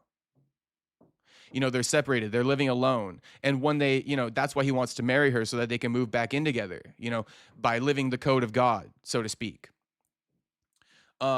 So I just wanted to clarify that. That's the biggest assumption for Joe, is that, you know, he said he was going to unalive himself as a manipulation tactic to get his girl back, and just he hasn't got her back yet. So he basically just deployed the manipulation tactic in question. He just deployed it on Saturday night after beating Izzy. She did not know about this.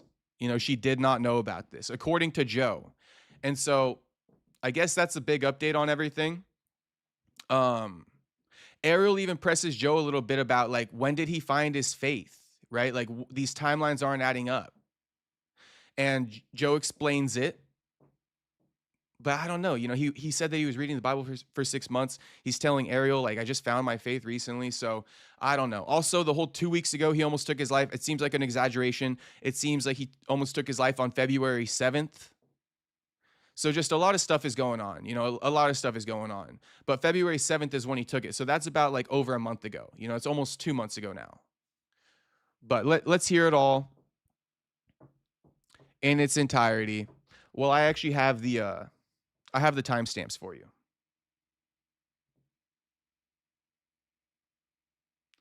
So 135 is where it kind of starts. We'll just kind of go over all the cliff notes of it. So this is kind of Joe Pyer on, like, finding God a little bit. Pretty faith-based talk for me. No problem. So you got to bear with me. I think when you know, this is obviously going to be a pretty faith-based talk for me. No problem. So you got to bear with me.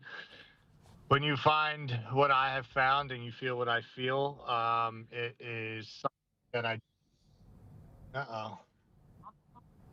Did you guys lose me? It's a little frozen and choppy, but I can hear you. But the picture is choppy. Yeah, I'm not sure why. I have could be just I'm sitting out in front of the outlets. But yeah, no, it's I found my faith in everything, and I feel like it's not going to be something I ride a high on because you know, there is no high anymore. I'm living the high every day with my faith and with my connection to God and Jesus, and just burying myself in that and the trust of his plan. So I feel like that's the only reason I had victory, because of the life changes that I've made and the trust that I put in him, that whatever is supposed to happen was supposed to happen. And luckily this time, God was with me. I'm fascinated by that. I love religion as a topic, so I'd love to ask you about that in a moment. But first, can I just ask, I did see a picture of your hand. I think you posted it yesterday. I think this is it. Is it broken? I'm not sure. I'll get an X-ray tomorrow to find out. But yeah, I'm not sure. hurts. Okay, now your audio sounds like you're underwater. Now we can't hear you anymore. The picture is great, but the audio got all messed up. Can you hear me? Yeah, you sound like you're on the water too. Okay, maybe we'll reconnect with Joe because the picture is great now, but now it sounds like he's robotic or something like that. So maybe we'll reconnect with Joe here momentarily. Okay, I think we got Joe back. Let's see if we can reconnect with him. Is he there? Yeah. Okay. Two time. Okay, there he is. Sound great, look great. What were you saying about the hen? Yeah, no, I don't know if it's broken. I got to go to the doctor tomorrow to go get an X-ray. It definitely hurts. So yeah, hopefully it's not too bad though. Okay, I want to ask you about the faith. When we spoke to you like 2 months ago when this fight was announced, and none of this came up. So this is relatively new. What was the turning point? When did this all happen for you? February 7th was a very dark day for me, and but it was also one of the most rewarding things that happened in my life. It just took a little time to see, and yeah, I struggled with some mental health stuff and contemplated my life and things like that, and just from the mistakes that I had made, and I'm ashamed to say it honestly, but it's a part of what happened, and yeah, I feel like God came to me in a dream and was able to give me this outer body experience where I could see who I was. And I was disgusted, and then I was able to see what I really wanted and who I really wanted to be. That my soul was still pure, my love was still real, and yeah. And then I was able to see my girlfriend now of 6+ years as the mother of my 2 children. Something I've always kind of been on the fence with having, and I couldn't see their faces, but I could see hers, and yeah, it was a very powerful moment. Then I was drowning, and I feel like I saw Jesus's hand, and I took it, and I woke up, and I feel like my entire life just transformed. And I couldn't even tell you how I said most of the things I said of the past, or felt the way I felt of the past. It's almost like whoever that was died. Wow, wow. And so on February 7th was the dream, the day you had the dream? Yeah, no. So it was like February 7th was the final straw of me being a piece of crap. And then about 2 days later, I had the dream. Okay. And since you bring it up, you can tell me to take a hike. What happened on February 7th? Can you tell us? You're going to have to go hike. Okay, fair enough. Yeah, I just said that Wait, hold on. Let me just rewind it. Let me just get it official. Since you bring it up, you can tell me to... So it was like February 7th was the final straw of me being a piece of crap. And then about 2 days later, I had the dream. Okay, so it seems like February 7th, he almost took his life. And then 2 days later, he had the dream. So it's good to know. It's good to know. It's good to know the timeline of everything. February 7th, he almost took his life. 2 days later, he gets visited in his dream by God. So this guy was going through an emotional down spiral because his girl left him. And no, he didn't tell his girl that he almost took his own life. He left that alone. He's going to speak about it and say, like, she was healing. I wasn't trying to do it. So people are calling him evil, low-key, kind of, for all this stuff, right? But it's like, he seems to be aware of what that does. If you were like, he seems to be aware that it's a manipulation tactic. My big question is, but homie, you did it on the Octagon interview. You still deployed the manipulation tactic. Whether you threatened it or said that you almost did it, it's a bit of a manipulation tactic. But I'd say it's a little bit better saying that you did it and it's in the past than saying, I'm going to do it if you don't get back with me, right? So he didn't do that. He didn't do that. I think a lot of people think he did that. I'm going to do it if you don't get back with me. No, that's not what happened. But, almost took his own life. 2 days later, he had the dream. Ghostface says Pyfer is full of it, literally just as bad as lying as Chris Watts. Watts family murders. America First says, Brandon, you need to understand one key thing. To know God is to have a relationship with him. Anyone can read the Bible or say they know God. Words are cheap. God judges the heart of us all. America First. I couldn't say it any better. Only God knows the right time and place when this happens. We as humans make the most common mistake in bringing God down to our level. He doesn't think or act like us. Space Kid says maybe that's just the male way of doing it.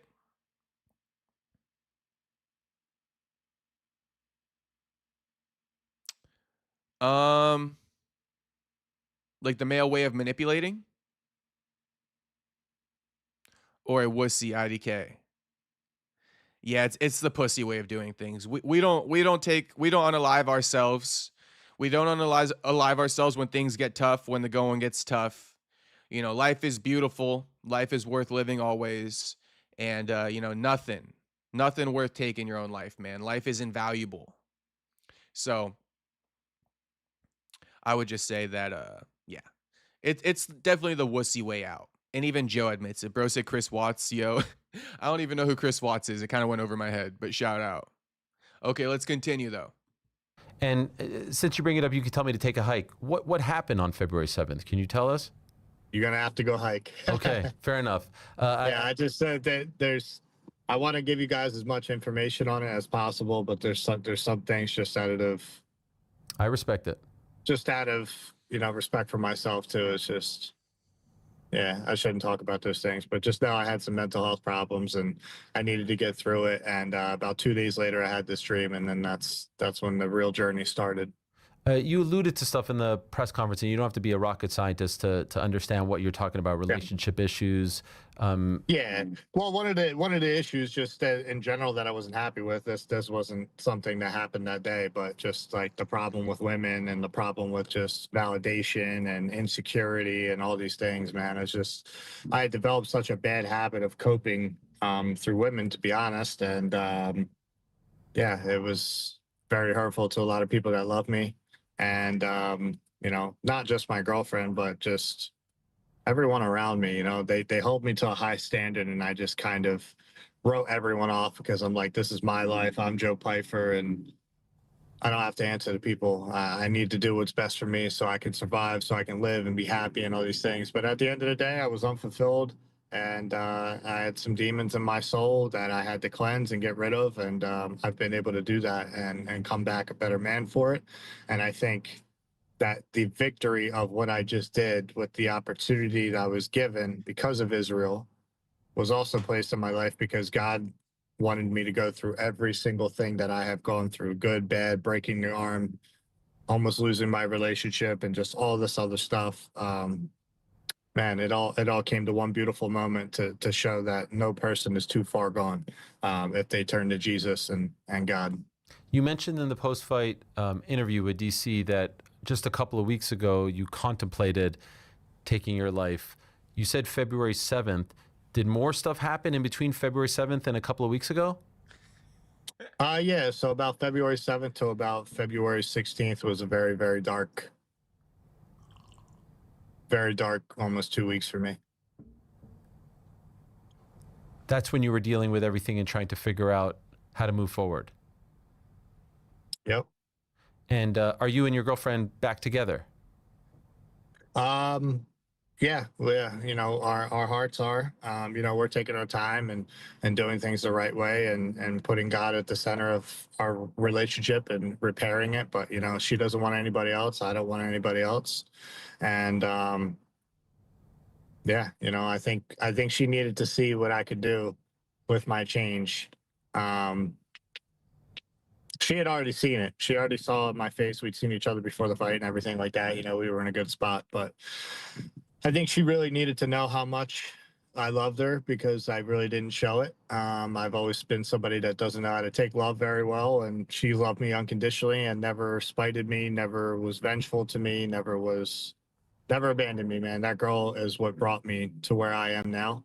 And I believe that wholeheartedly because I believe God put this woman in my life for a reason. And I think it was to bring me to who I am now as a man, as a true man. I wasn't a man before. I was a fallen man of the evil of the world. And, for a long time, I think I was just so angry and so damaged and traumatized from things that I developed these coping mechanisms that just slowly were taking pieces of my soul away and my happiness. And fighting wasn't it. I made fighting it. I made it all or nothing, and it still wasn't bringing me happiness. So I had to really, and the greatest thing she ever did was let me go because she loved me so much. So that is confirmation. She broke up with his ass. She let his ass go because he was cheating. And I don't know, man. I don't know. I just don't know if I trust Joe, man. Like if I'm speaking about this, like if this is my mother, my mother's dating a guy like this, I'm like, Mom, don't go back to him. Mom, fuck this guy. Don't go back to him. Just keeping it real, boys. I'm just keeping it real. It's like, dude, you did her so dirty. You did her so dirty, bro, to the point where she left your ass. You know, like you were cheating on her and she seems like she knew about it. Let's put another layer on this cake right now. You know, he says it was a vicious cycle. He was doing it. You know, it's not like it was a one-time thing and he learned his lesson and he had a come to Jesus moment. He was actively, constantly cheating on her, it sounds like, the way he's describing it. She knew about it for a long time. She gave him several chances. He never, you know, changed his ways. Then she leaves him and now he has this dream and he almost takes his life and he changes his ways. If my mom was with a guy like this, I'd be like, just, you know, don't go back to him. You know, definitely don't marry him. Like, and you know, you need to marry him, and if you're gonna marry him, it needs to be like in 2 years. Like, I'm afraid that this dude is gonna get her back and go right back to his old ways.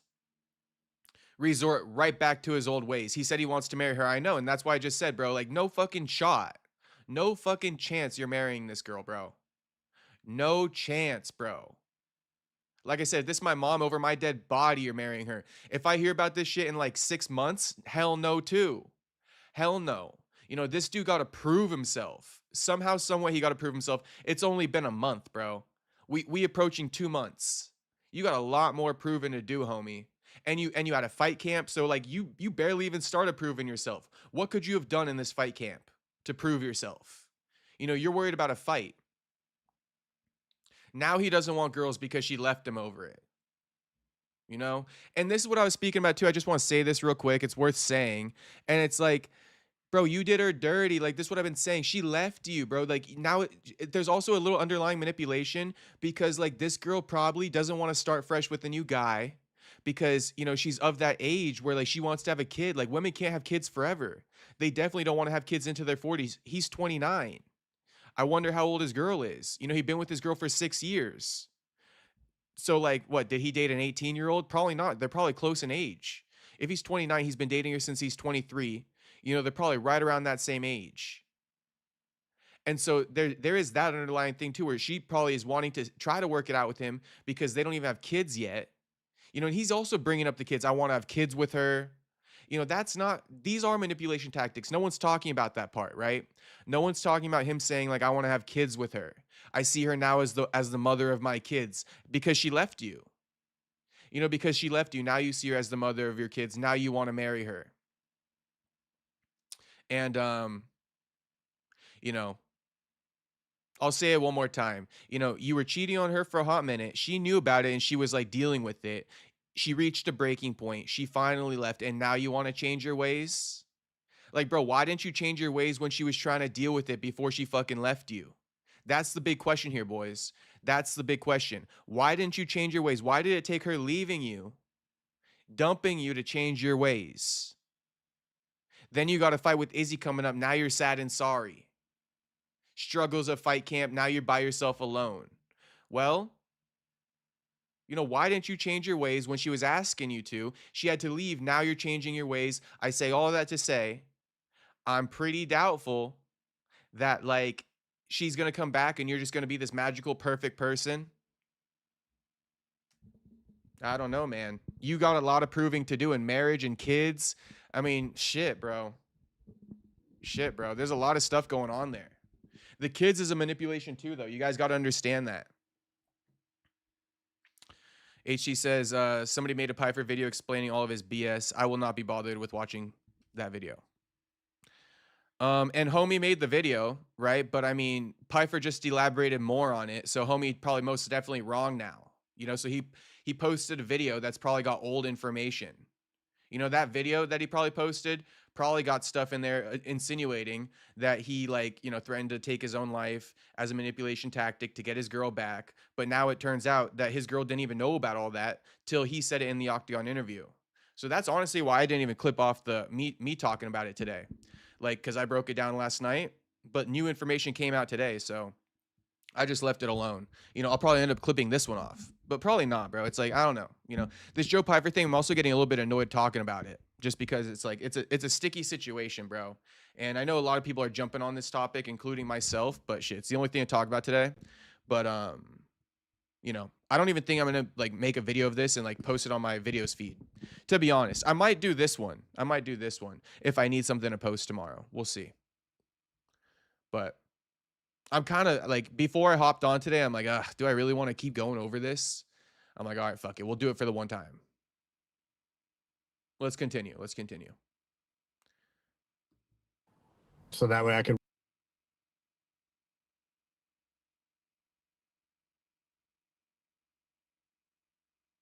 Oh, Meat Rocket says he proved himself with that walkout song and his tribute to her in his post-fight speech. Yeah, we're gonna listen to. Yeah, so Meat Rocket heard this interview, and he does speak about the walkout song. So he did some sweet things for her. You know, he here's my thing though, guys. Here's my thing. Here's my thing, and that's why I said it like 3 times for you. You know, he's doing sweet things for her now, but why wasn't he doing this for her before? You know, she left his ass. Now he walking out to songs about her because she left his ass. Think about how much he had to push her for her to leave him. That's the thing you guys need to understand. You know, put yourself in this position if you do have the ability to do so. You know, put yourself in that position. So like, I know Meat Rocket's being like, bro, he paid tribute to her. But bro, I think you're overlooking a few different things. Like, so what that he paid a tribute to her, so to speak, honestly. Because she left him, bro. She left him, and now he's doing all this stuff. He needs to prove that he, you know, one song, one walkout song ain't gonna do it for me.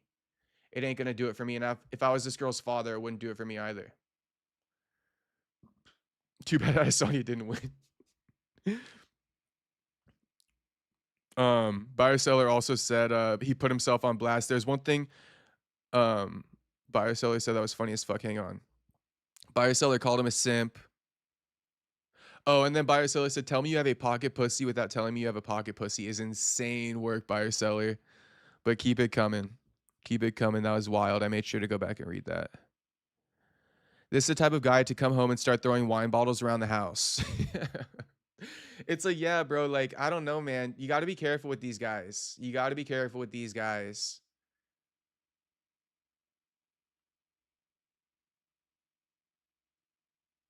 It's always, you know, there's two people. There's two people. And I don't really want to get into the whole religious thing, but it's just like, I don't know. I don't know. It's almost like you know how they say the loudest guy in the room is usually the weakest. The quiet guy in the room is the toughest. I feel that way about people's faith. You know, people who are so loud about their faith and want everyone to know about it and they want to tell everyone about it. It's like, shit, homie. You know? Makes me think you're overcompensating. Let's continue. Sorry for the long delay. Work on my relationship, and if I was going to come back so much. And the greatest thing she ever did was let me go, because she loved me so much. So that way I could work on my relationship. And if I was going to come back and be a better man, the only way it was going to be possible was through repentance and forgiveness and just surrendering everything at Jesus's feet, man. So that's what I did. That's what I worked on. And it was very tough to do because every day I had to get up and go train and I didn't want to. And I didn't have the best camp. Wait. Real quick. I just got to say this too. It's like, boys, can you understand what happened here? Dude got dumped. Let me put it like this. I even got a name for it because like fucking growing up, you know, me and my boys, we all went through this stage. You know what we call it? We call it the moo-moo stage. Okay? The moo-moo stage. Homie was going through a fucking moo-moo stage. He was fucking going through the moo-moos. You know, 2 weeks post breakup, you're going through the moo-moo stage. And this dude was just crashing out during the moo-moo stage. And I know, guys, most of the people in here had to have been through in a relationship that ended, right? And you guys all been through the moo-moo stage. And it's like, put yourself in that position. Were you crashing out like Joe Pyer? Like, all bro had to do, like, I get it. He's saying like all this self-change, and I get what stirred it all up, because when you're heartbroken, you know, you do feel like you're moo-mooing. You're in the moo-moo stage. But it's just like, bro, like, you couldn't get through the moo-moo stage. Like, you really went through all this, and then you cowarded, and you like got to beg for her back. Like, bro, shit, man. Shit. This is a bad look, man. This is a bad look, because he couldn't even get through the fucking, just the little heartbreak. We all go through it, you know?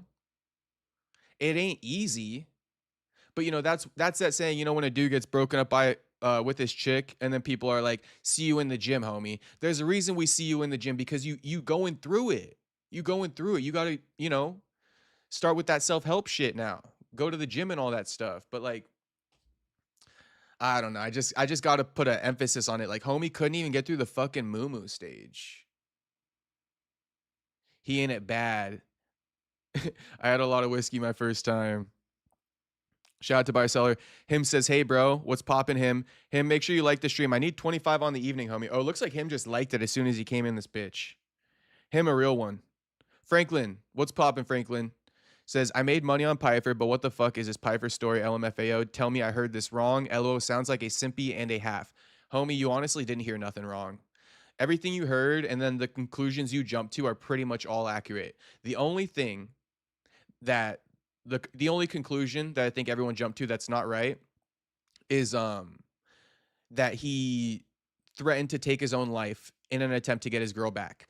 The girl only found out that he attempted to take his own life because of what he said in the post-fight octagon interview. So she didn't know about that, and he's gonna speak about it. He's gonna speak about it. I don't mean to keep pausing it, but shit, we chopping it up, boys. If I don't pause it this much and give you anecdotes, the stream's gonna be over soon. And keep in mind, I got a breaking news story at the end of this. Breaking fucking news. And we can let all of our assumptions run wild. Get ready. Get ready. Strap your seatbelts. But Franklin, before I continue this video, please like the stream, brother. Please like the stream. We need 25 on the evening, and I'm locked in on that 25. Like, I'm zeroed in on it. We need that bitch. I'm about to start upping it to 30 too. What else we got? Buyer seller says, "One and done thing for me." Whiskey's good for that bedroom stamina, for lasting a hot minute, if you guys don't know that. So maybe just run it whenever you're running the cheeks. Whenever you're clapping cheeks, buyer seller, take a little shot of whiskey. Don't think of me, but remember I told you. Don't think of me, but remember I told you. Damn, shout out to Franklin for the $20 dono. Much appreciated, homie. Homie always sharing his winnings. My man fucking Franklin. I'm getting a piece of them Pyfer winnings. Thank you again, Franklin, for the $20 dono. Drop a message next time so I can read it. He's a weirdo for broadcasting this so publicly, says Bloodhound. Yeah. Him says, "This Pyfer guy is boring, doesn't seem interesting to me." All right, him. We getting through this one. Him, stay tuned for the breaking news at the end of the stream. Okay, let's continue. But God willed it, and I got up and I kept going and I kept pushing through, and here we are, the biggest win of my career in the top 5. Tough question to ask, and I'm sure to answer as well. I know to answer as well, but how close were you to actually going through with those thoughts that you were having? Very close. Very close. Matter of seconds. Seconds? Yep. And how did you not go through with it? What stopped you? Felt like I had a calling in my head. I felt like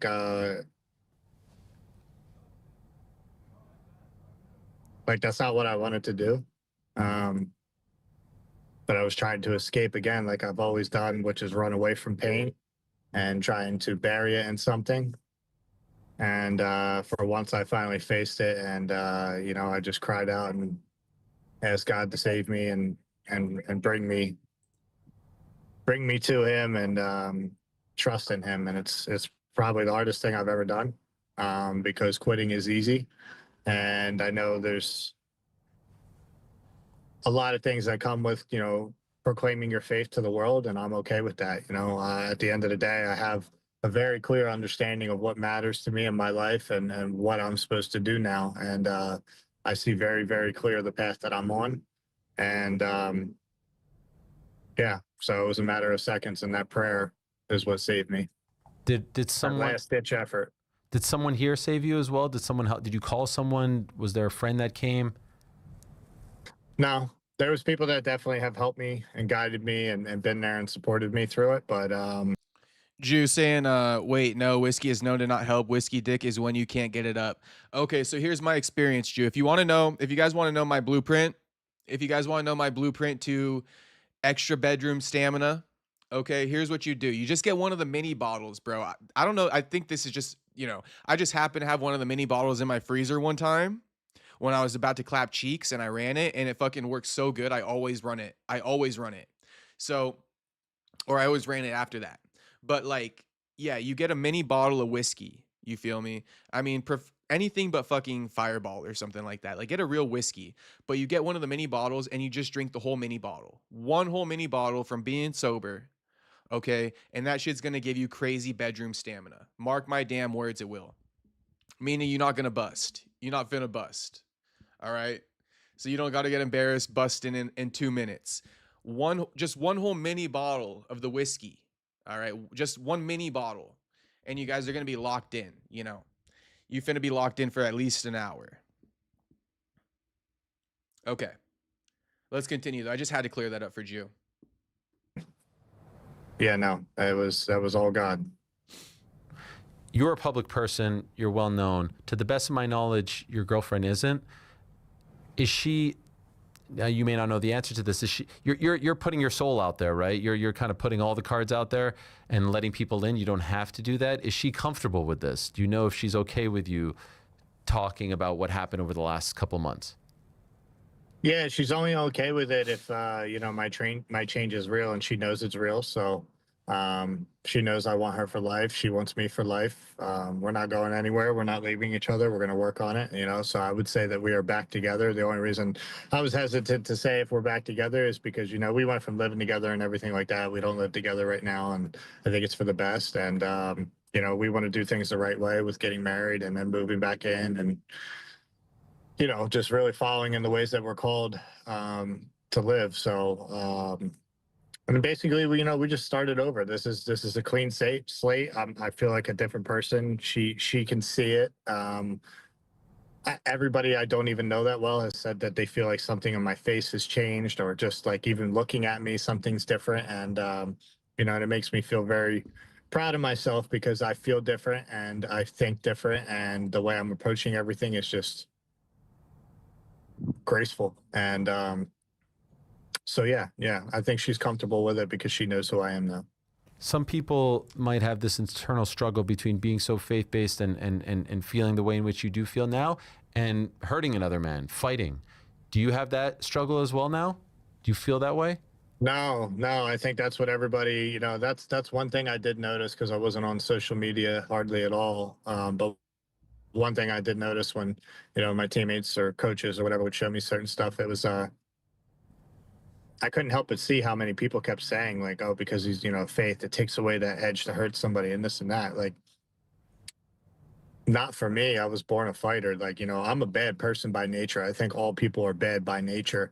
And that's why we need, it's why we need God. It's why we need to pray. It's why we need something bigger than ourselves, because humans' natural tendencies are to take, judge. Like, we think that we can judge the whole world, including myself, So having that humility to constantly come back to the center and realize that vengeance isn't mine, and this is about, this life is a trial of faith. This isn't the end all be all. There's life after death, and there's also punishment after death. So that is how I am trying to approach everything that I do, and I will end because I understand how upsetting they are, not only just to God, but to the people that love me and care about me. And if I truly have repented and been forgiven, then who am I to go and do those things again in ignorance? So yeah, no, going in there is easy for me. I felt poise and a relentless the glory to give God before I was ever in the UFC, and told her I would change our lives. And in my word to, yeah, man, that's why I didn't want to talk about the fight. Even on here, I don't want to talk about what's next. I constantly consuming what's next. Or maybe not get my life right, but get my life in a better spot than where it's been. This was a lot on me. Hold on, 1758 or something like that. I have a lot of respect for that man, and I think what he's done is elevate the sport, and he's one of the greatest of all time, no matter who he loses to now. I can never take away the legacy he's built. It was, and again, I appreciate you talking about all of this. It was startling to hear you in the post-fight interview in this great moment. I'm thinking you're going to get on the microphone, go crazy, whatever it is. You're like, you just won your Super Bowl. This is the biggest fight of your life. And when you mentioned that, you know, that you were considering taking your own life a couple of weeks ago, it was extremely startling. And I was just curious if, once you explained it more at the post-fight press conference, what I wondered was, this is a very heavy thing to talk about in public. Did your girlfriend know this? Or was this the first time she heard about it? And if yes, how did she react? And if no, how did she react back then? So I just seen her the first time I came back. I just got back yesterday, so we'd seen each other, and it was beautiful. And no, she didn't know it. It wasn't something that I was proud to tell her while I was going through this. You know, it wasn't something I wanted to put on her. It had already done enough damage to her. And the last thing I needed her to worry about was that. Yeah, that was the first time I'd said it. I didn't say any of that to my friends. I didn't say any of that to my coaches. It wasn't something I was proud of, but for whatever reason, in the moment, I felt like it was something I needed to share, because I really feel that without this faith journey that I've been on, I wouldn't have been there. And it's a tough thing to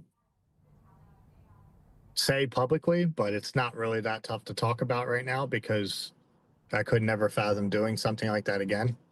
And it hopefully will be the last time I ever have to talk about something like this. So this is me putting it out there because I want the world to know that we're just people. I'm just a human. I breathe air. I bleed blood. I feel what you guys feel. I feel what every person has felt, of doubt, of disgust, of happiness, of sadness, of suicide, of depression. And it's a very selfish thing to feel and to do, because even if there's just one person out there who cares about you, it's not worth doing it. And if there's nobody out there, it's still not worth doing it, because we're all children of God, and we all deserve the chance to be happy. And if you get right with God and you get your life right with the way that we're commanded to live, you will be rewarded. And I think I'm a clear example of that, because probably on any other night, I wouldn't have beat Israel Adesanya, but I did. And I'm just a kid from the sticks of Vineland, New Jersey, that had a rough life, not even close to the roughest life of some people. So I'm not out here, proclaiming that I've had one of the toughest journeys. I haven't, but look at the beauty I was able to create through my pain. And it's only because I surrendered. How did she react when you guys met yesterday and you told her all of this? Well, that wasn't the first thing I had told her. I just told her I loved her, and we cried and we hugged each other. And yeah, that's really what it's been lately. It's just looking at each other and welling up and just crying. It's like the love has been restored. And just, I don't know, I feel like we're more in love with each other than we've ever been, even after 6 years. Like, it's never felt this strong. It's crazy. And it's very fast, This has only been a change where February 7th, those things happened, and then like maybe. Bro, no fucking shot it's that strong for her. There's just no fucking shot this girl's falling in love with this dude all over again. Please, bro. Maybe for you, but definitely not her. I call cap on that. Any woman that's been driven to the point of leaving, bro, and then all this stuff ensues, like, yeah, she might be giving you another chance, but you guys ain't falling in love all over again. She fucking pissed, bro, and she looking for you to prove yourself. And before we even finish this topic, Franklin says, so she has him by the balls, another cucked relationship. Great. Yeah. Uh-huh. Mm-hmm. She got him by the balls now. Definitely a cucked relationship. And it's like, in my opinion, it's like, if you really changed, homie, you gonna be her bitch for life. If you changed, you gotta be her bitch for life, because you did her so dirty. You traumatized her so much that you got a lifetime of shit you gotta take for that. If you want to keep her around, if she's so worth it to you, you better take a lifetime of shit from this girl. You better never get mad at her, right? You can get mad at her from time to time, but you better always apologize. You better always be the bigger person, right? You better always be willing to talk out the issues and not suppress them, right? That's what he's got to be. He can't get away with no bullshit no more. You know, if you never fucked over your girl, you could get away with maybe not talking about an argument, but you better be her bitch, bro, for life. And that's why I say too, it's like, do you really want to be with that? Like, do you really want to go through that? Like, can you even handle that? You know, I don't think it's a bad thing. Like, I think he kind of deserves to be her bitch for life for treating her the way he did and having the nerve to still want her to be his. You know, it's like, if you want her to do that for you, then what you finna do for her? You still want her to be yours? Shit. What you gonna do for her then? You know, you gonna get mad at her and cheat on her like you've been doing? Cause not cheating ain't gonna solve it all, bro. You better treat her like a princess. Like I said, always be the bigger person, always take the back seat. Because shit, you did her dirty and you begging for her back, and she should go find another dude.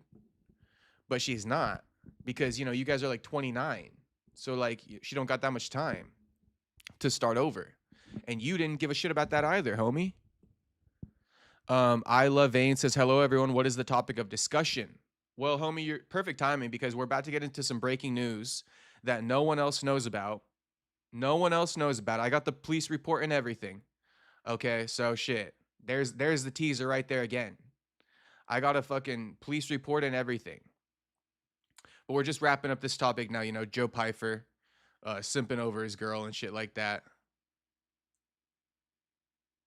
But Isla Vane, make sure you subscribe, homie. Make sure you like the stream. Welcome to the chat. Welcome to the stream. Welcome to the streets. We are the streets. You know, this is the streets right here. This the rawest and realest it gets, homie.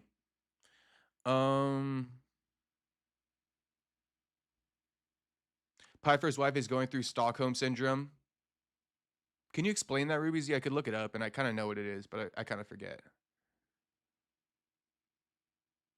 Oh, Ghostface is saying your mind will actually get blown away when you watch videos on Chris Watts and then watch every Pyfer interview again. Nah, you piqued my interest, homie. I'm gonna watch those Chris Watts interviews. I did see your message, Ghostface, when you said that Joe's got the same mannerisms and shit like that. So like, I'm definitely gonna watch it. I've been seeing your messages, homie, even if I missed a couple of them. Ghostface, if you're not subscribed, make sure you subscribe, homie. We need everyone in this bitch always, you know.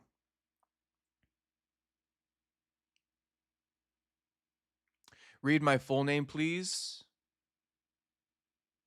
Oh, shit. Okay. All right. I love anal. All right, homie. All right, homie. All right, homie. Shit, I don't mind it.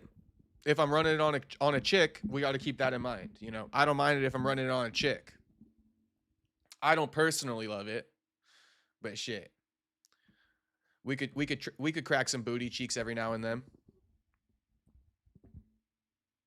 Yeah, shout out to I Love Anal. What a solid name, homie. So now we got I Love Anal and we got You Have AIDS in the chat. You know, we got I Love Anal and You Have AIDS. What a fucking chat we're putting together. So make sure you subscribe, homie, because the other homie, I Love AIDS, gonna be in here probably tomorrow. He might still be in here. I Love AIDS kind of watches on the back burner. Run up the likes, boy, says the Bloodhound Lil Jeff. Thank you, homie. Run up the likes. You know, shit, we want 30 on the evening now. If we had 25 now, we want 30. I don't even know what the likes are at right now. Stockholm Syndrome equals physical or psychological response when hostages or abuse victims form emotional bonds towards their captors. Psychological response where hostages or abuse victims form emotional bonds toward their captors. Oh.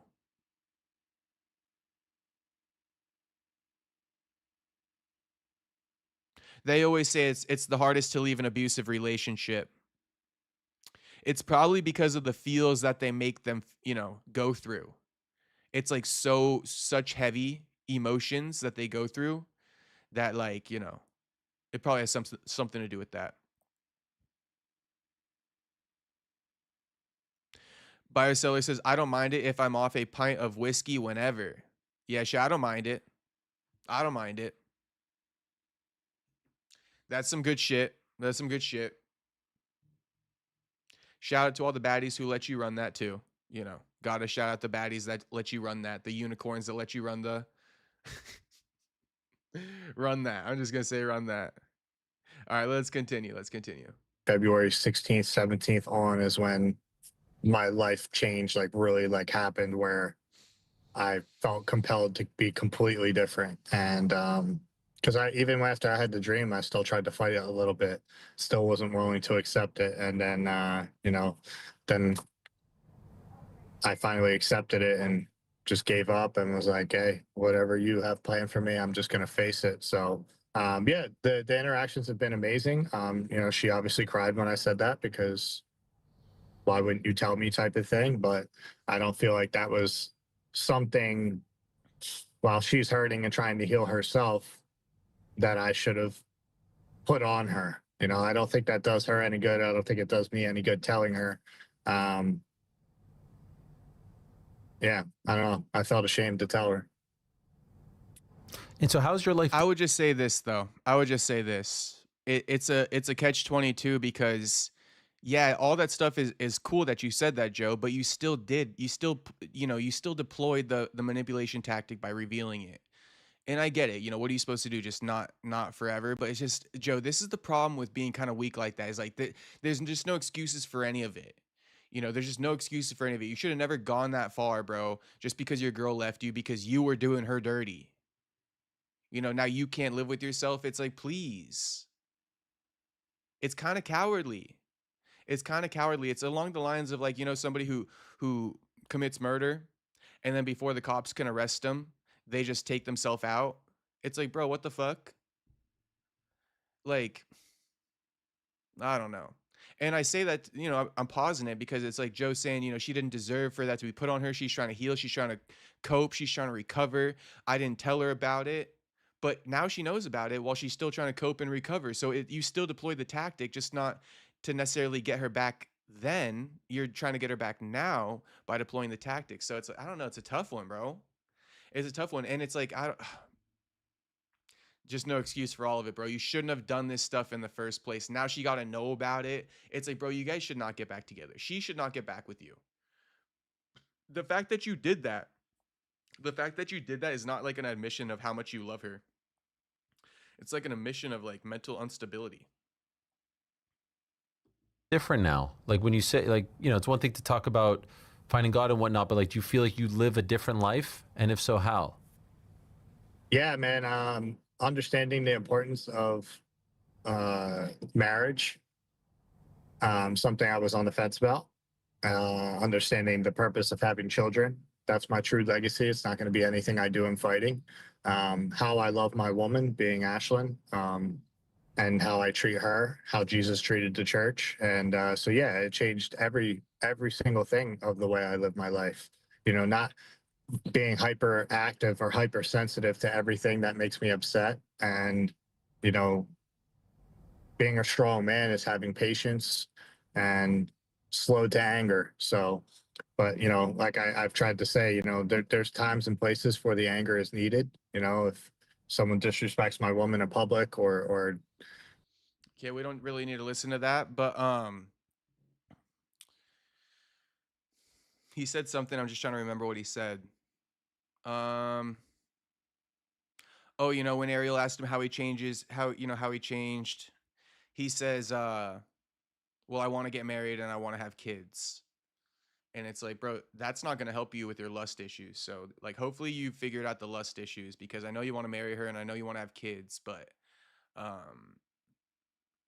you know, that's not why you had lust issues, you know. So those lust issues are probably still going to persist if that's the biggest changes you've underwent, is wanting to get married and wanting to have kids.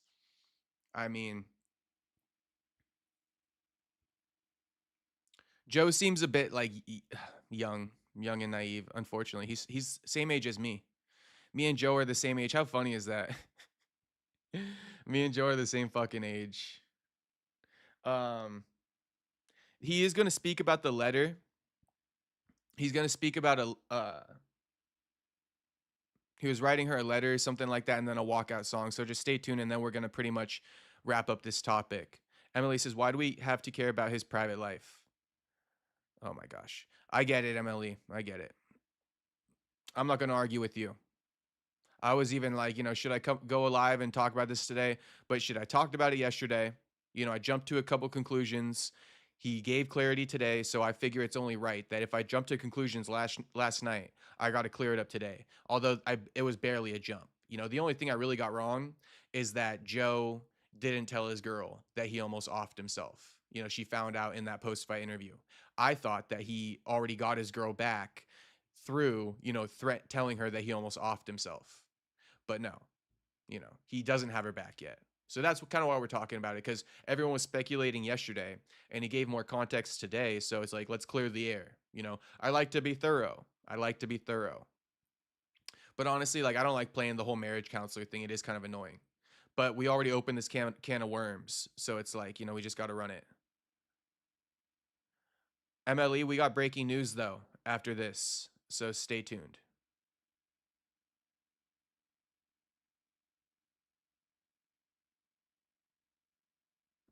Bloodhound says he should be spending this time shit-talking the roster and setting up big fights. You just beat one of the best middleweights ever and you're stuck on a girl. And then Franklin says, straight up blood, my God, giving another random hoe too much attention. He inflating the market again, isn't he? He inflating the market again, isn't he? You know what Joe's going to realize too is by becoming like a simp like this, giving the girl everything she wants, the girls the girls don't like this. The girls like this, but they don't at the same time. Like, they like the bad boy aspect. They like the aspect of not being able to capture you, so to speak. They like that. They really do like that. So I don't know, bro. This could just backfire on him too. He could try to be the perfect person for her, and then she's gonna be like, "Oh yeah, I'm bored now. I want to leave." So we'll fucking see. Franklin says we definitely don't. Emily, I agree. Yeah, Loki, I agree with Emily too.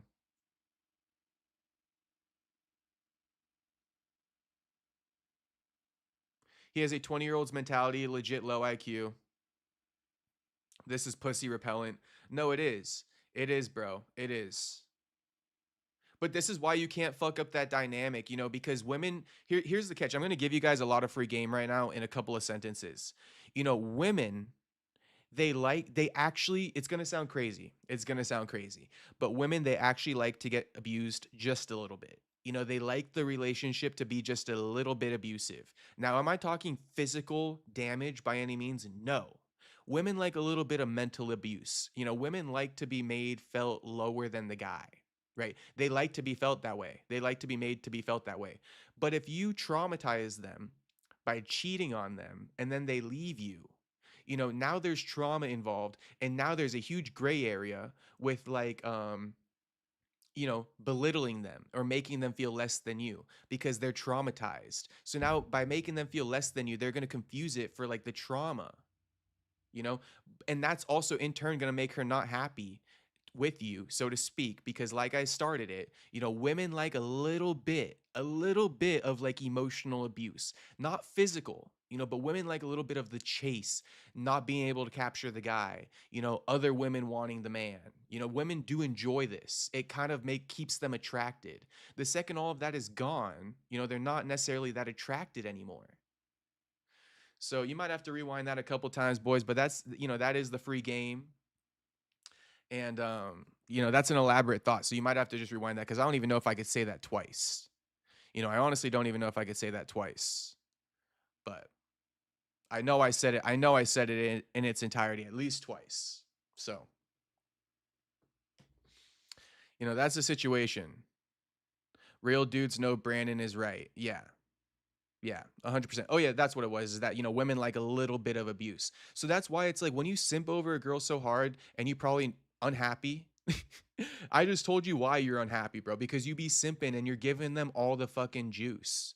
Like, I'm telling you, I think I probably said this in the past too, but it's like, bro, a girl, she probably is going to like it more if she, okay, let's put it like this. You got a girl who comes over, you be cracking her, right? Who knows where you want to take it, but you've been cracking her for maybe a month or two.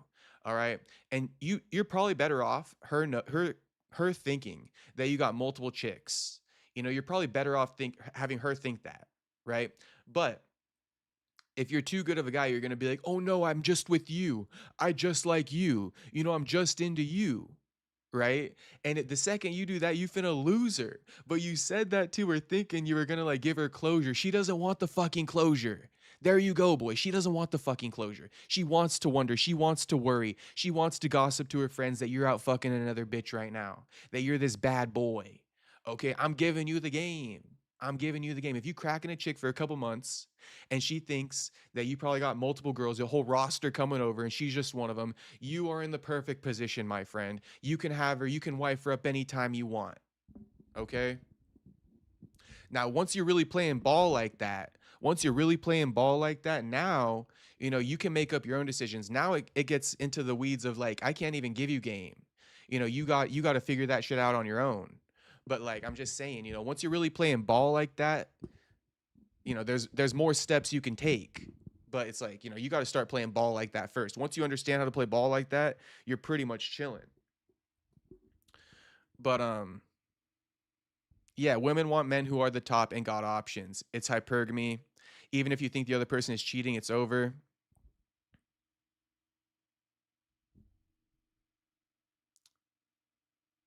Oh, he lost her. LOL, says Franklin. Even if if stays with her. LOL. Yeah, he lost her. He lost her even if he stays with her. That's what I've been trying to explain to you guys. He's going to lose her. Most likely, because it's going to get boring for her. He's going to be simping, or he's going to continue to abuse her, and she's not going to be happy there either. It's a toxic cycle. They need to break up. HT says, women enjoy the abuse during playtime only. Yeah, during playtime, they definitely enjoy the abuse physically. You know, they like to get, you know, we won't even get into all that. But the mental abuse, I think that women do like to, you know, think that their guy's a bad boy. We all know it. We all fucking know it. Listen, if you don't want to lose your bitch to another, you know, what she perceives to be a bad boy, then you better be that. You know, you better be that. Because you know, she's always going to be tempted unless she got one.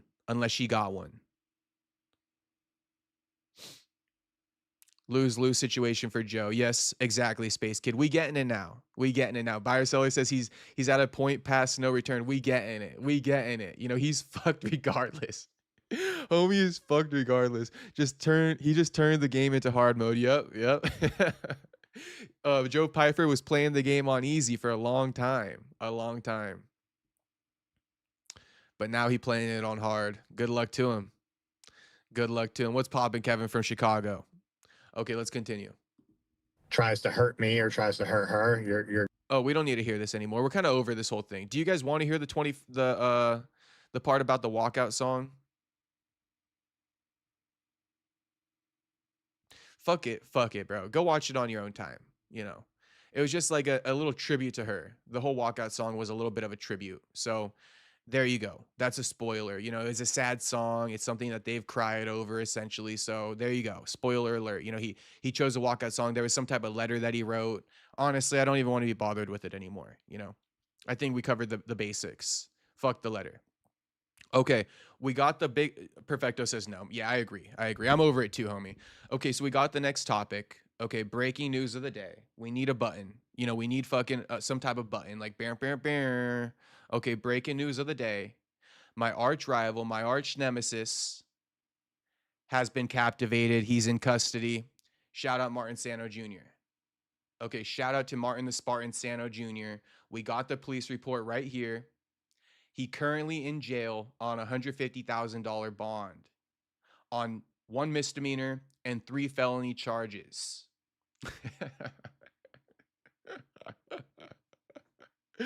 Fucking Martin Sano, this guy is gonna have to fight me when he gets out of jail. This dude is going to have to fight me when he gets out of jail. He needs money, bro. This dude gonna need some money for damn sure. And Martin the Spartan Sano, I'm calling your bitch ass out. Let's run a fade. Let's do a real fucking fight, a real promotion. I'm calling you out. I'm posting breaking news about your police report. You're locked up right now, homie. You locked up right now in San Joaquin County. Okay? And I got the police report right now, being held on $150,000 bond. Look at the chat going crazy. I told you boys I got the juice. If you don't fucking listen to me, if you didn't stick here and stick with this whole thing after I teased it in the beginning because you didn't trust me, shame on you. You're not even in here right now. I'm not even talking to you. But you're going to see this later and feel bad about it. And just know, I never fucking cap, boys. If I tell you I got breaking news that no one's got, we got an update on Nick Diaz. Okay, everyone always asking me, any updates on Nick Diaz? Any updates on Nick Diaz? Well, shit, Martin Spartan Sano Jr., he arrested on 3 fucking felony charges, 1 misdemeanor. He's still locked up as we speak, held on $150,000 bond. Next court date, April 1st. Homie was arrested, I think, on like the 27th. I think he was arrested on the 27th, bro. I think he was arrested on Friday. Yeah, 3/27/2026, 8:03 a.m. First thing in the morning, homie got picked up. Shout out the chat. Drop the Nick Diaz emojis one more time in the chat, boys. Drop the Nick Diaz emojis one more time in the chat. So, I'll be keeping you boys updated. Breaking news pulls up the jail tab. Yeah, so right now he's at San Joaquin County Jail, 999 West Matthews Road, French Camp, California. What would be so funny is if I don't got the 150 bands, obviously, but if I had bread, boys, this is why I need some bread. This is why we need good bread. We're going to get a lot of bread soon enough, Before the end of this year, we're going to have our bread way the fuck up so we could do shit like bail this motherfucker out. If I had the bread, I swear to God, I'd bail this dude out and call him out to fight. If I had the fucking bread, I'd bail this dude out and call him out to fight. Dude got himself locked up to avoid Perry Punch call out. Bro, I wish I had the fucking bread to bail this dude out right now. I would straight bail out Martin Sano Jr. and call him out to fight me. I beg, the only thing you need to do, the only thing you owe me, homie, is a fucking fade. Get us a fight. You got the connections. You're a former UFC fighter. Get us a fight, bro. I want the fade. I just bailed your bitch ass out for a fade. As real as it fucking gets. Bailing your ass out to run the fucking fade. Whoever done it like me? I wish I had this money right fucking now. I would bail his ass out right now if I had the fucking bread. I would bail his ass out right fucking now. Yeah, he was beating his hoe down. So let's read the charges. And then I'm going to tell you guys what I hope it's not. I'll tell you what I hope it's not. But this is, we got a big fear, right? We got a big fear, low key. And I'll explain it all in a second. But real quick, I just want to say, okay, before I start breaking this down a little bit more in detail, speaking about the charges, like the stream now, okay? I think I deserve to demand that fucking like right now. All right, I got all the control right now. Like the stream now. And subscribe if you're not subscribed, because no one's telling you that Martin the Spartan Sano Jr. is locked up right now. So let's look what he got arrested on. Misdemeanor, damage/destroy any wireless communication device. So it sounds like he, destroyed somebody's phone. And then a felony, inflict corporal injury on spouse/cohabitant/dating relationship. Now, let me tell you this, guys. Let me tell you this, because I know all the motherfucking juice. Tell that one bitch ass dude, go make a video on this. Tell him I got more breaking news. Tell him to go make a video on this. Tell him I got his next video assignment. That little bitch ass dude. He not going to credit me though. He not going to say shout out to Perry Punch. Shout out to Jacob for telling us about this. But let me tell you, so one felony is inflict corporal injury on spouse, cohabitant, dating relationship. This does not have to do with his girl who he has kids with. Martin Sano Jr., the felony charge, right? Because Martin Sano Jr., he has a baby mama. Okay. His baby mama is not the person that he beat. Okay. Let me just say that, the person that he beat, when it says inflict corporal injury on a spouse, cohabitant, dating relationship, that's what I'm saying. If anyone's thinking, could it be his baby mama? Because he got a baby mama in Stockton. He's arrested in Stockton or something like that. No. His baby mama, this isn't related to his baby mama. Guaranteed, promise, it ain't related to his baby mama. So, when you talk about a dating relationship, cohabitant, injury on spouse, well, isn't he in a fucking 3-way love triangle with Nick and Kayla? Did this 3-way love triangle reach a tipping point? I'm not going to insinuate that it did. Martin already had warrants out for his arrest when we were talking about him a couple months ago in January for beating on Kayla. We've already seen the reports. BBJ Ninja Recovery posted it. I don't know if this is related to that or if this is something new. But I mean, the other felony charge, false imprisonment.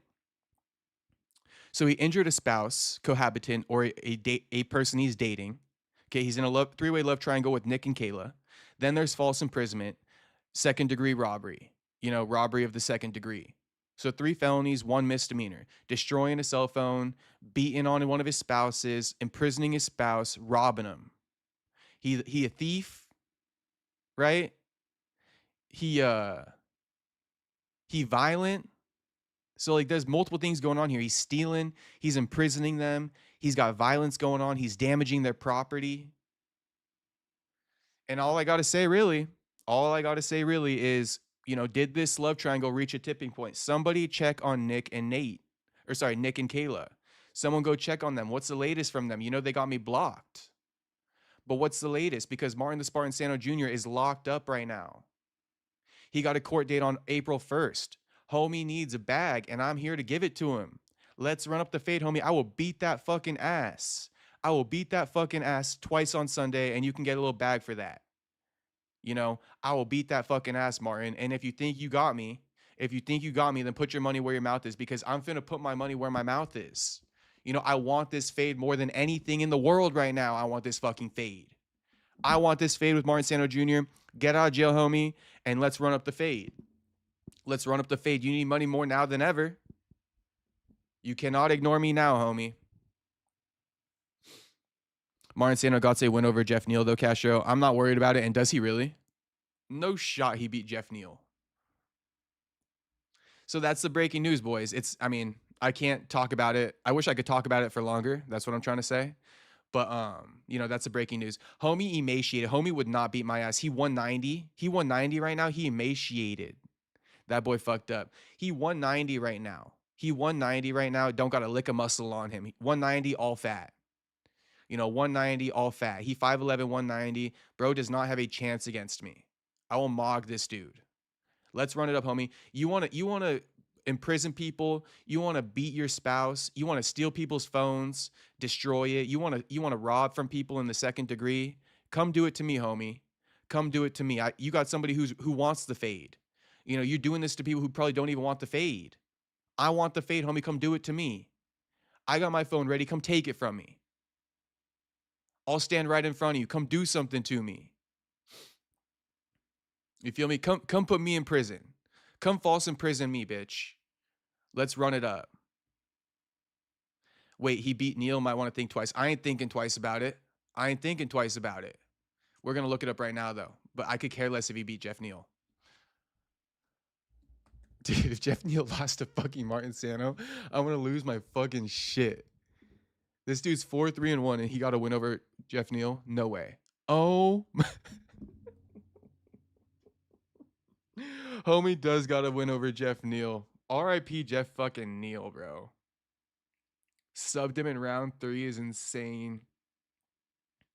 2-0 versus 1-0. Oh my gosh. Jeff Neal's been washed. He was never good. You don't get to lose to the Spartan Sano Jr. and ever be considered good. Oh my gosh. Tony says run it. Bro, I want to run it. Let's run it. Homie's tough. He beat Jeff Neal. Shit, I'm scary of the fade. Let's run it, though. I'm scary of the fade, but shit, let's run it. Come beat my ass like you beat Jeff Neal's ass.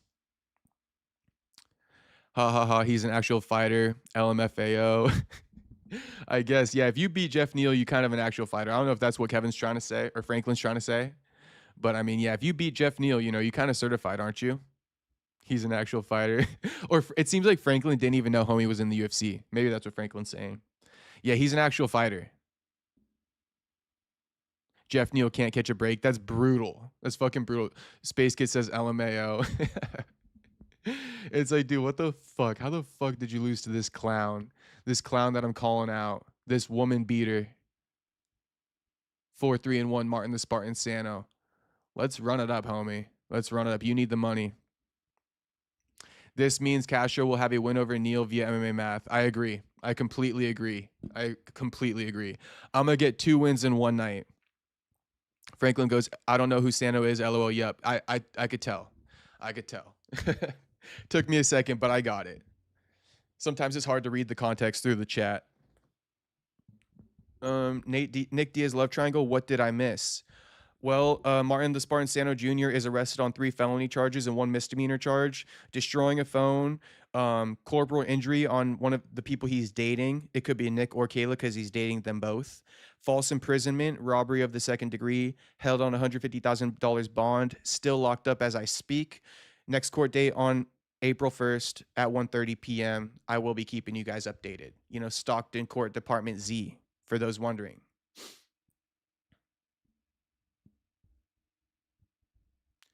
So, you know, that's the story. Homie been locked up for 3 days now. Neil cares the average person, by the way. I know, but Martin Spartan Sano ain't doing shit to me. Martin the Spartan Sano ain't doing shit to me, bro. I promise you. I promise you. And for all the people who be hating me, you know, they be mad at me. Shit. I'll give you guys a chance to see me get knocked out. Let me fight a former UFC fighter, Martin Sano. I think that's totally fair. I think it's totally fair, bro. Let me run it against the former UFC fighter, Martin Sano. I don't got no fights. No fights. I don't even train. Okay? I don't even train. All I got is that blue belt. All I got is that blue belt and some high school wrestling, you know? I ain't shit. Let's run it. Could be Nick. If he touched Nick, we sliding. Yeah, it could be Nick, Tony. It could be Nick because it says he inflicted corporal injury on his spouse. Dating relationship. I confirmed it's not the baby mother. So, you know, nah, Sano getting KO'd. Yeah, Sano definitely getting KO'd. Jay, what proof can you show chat you can beat Martin Sano Jr. or even fight?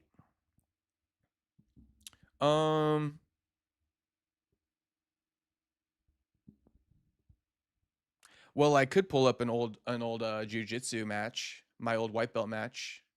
But there's no need to do that. You know, there's no need to do that. I'm calling him out. And what do you mean the proof? I mean, I'm gonna beat his ass, bro. Shit, the proof will be when I beat his ass. You feel me? Like, shit, I'm calling his bitch ass out. If I can't fight, then even better. If I can't fight, then even better. Did Adam 22 got to prove that he could fight to run it with Jason Love? Like, why I got to prove it? Let me prove it when I step in there. But no, I have shown chat one of my blue belt matches or one of my white belt matches in the past for jiu-jitsu. But this was like in 2015 where like filming wasn't really as like popular. So like I don't got a lot of like old footage. But I mean, you know, I don't got no proof necessarily other than the fact that I want to run the fade. That's the proof. Do I need proof or no? Someone tell me if I need proof.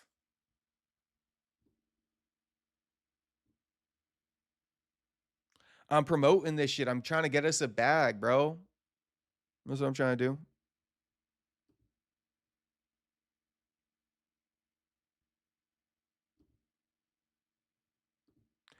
Okay. So, I mean, that's pretty much the stream, though. That's pretty much the stream, though, boys. Let's run it. We all want to see Jay beat Martin Sanofi. Yeah, let's run it. Let's run it. Let's run it. Let's run it.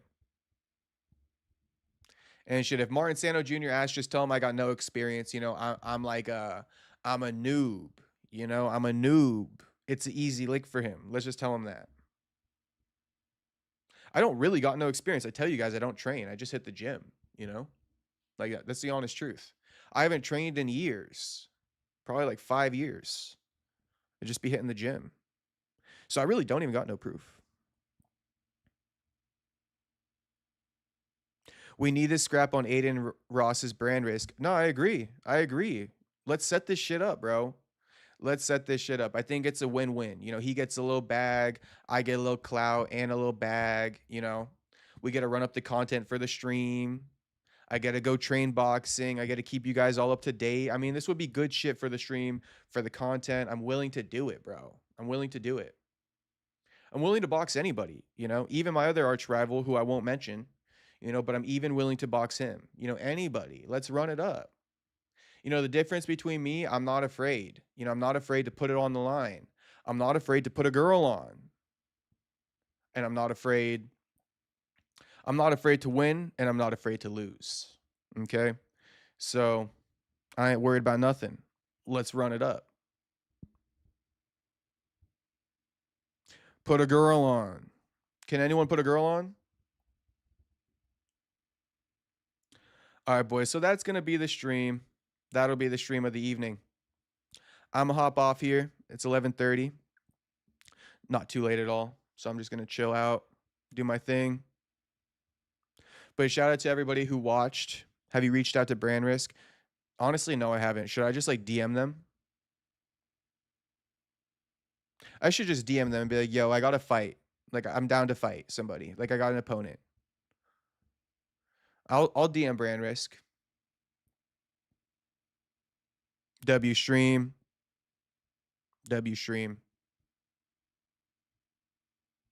Okay. All right, boys. That's going to be the stream, though. That's going to be the stream. We got a DM Brand Risk. Maybe I could make a clip from this Martin Sano Jr. thing and then DM Brand Risk and be like, I want to fight this dude. Something like that. Because then it'll get their attention. They'll be like, oh, he's talking shit on this guy and he wants to fight him. Versus just being, hey, I got a fight I want to have on your card. Because I think they want to see the beef and the ability to sell. So I'll show them. All right, boys. Peace out, though. Let me shout out the streets and I'll get out of here. Shout out Ruby Z. Shout out Space Kid. Shout out HT. Shout out Tony Sal. Shout out Franklin. Shout out Tony. Shout out Ruby Z again. Shout out to Andrew Nance. Shout out to Franklin for the dono. Shout out to Tuxedo Mask for the donos as well. Always appreciated.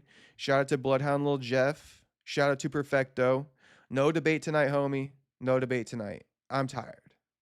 I'm fucking tired, homie. And let's do it on a night when the stream's more popping. I think the thumbnail didn't get a lot of people in here tonight. So let's do the stream when there's new viewers and shit like that, you know. Because I think it'll be a good way to get some new subs when I debate with Perfecto and anybody else. Yeah, shout out Perfecto, Ruby Z, Buyer Seller.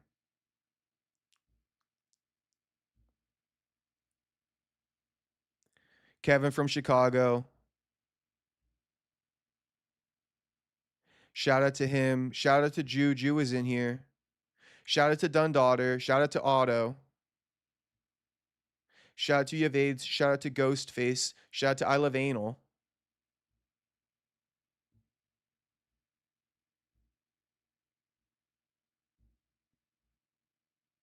Shout out to Meat Rocket. Shout out to America First. Shout out to AJD.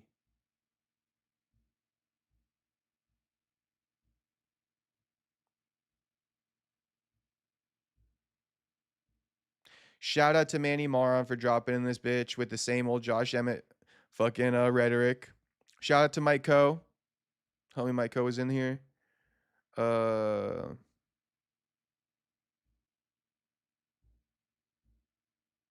That's going to be all the ones I can read. So shout out to everybody. Thanks for watching. I'll see you guys tomorrow.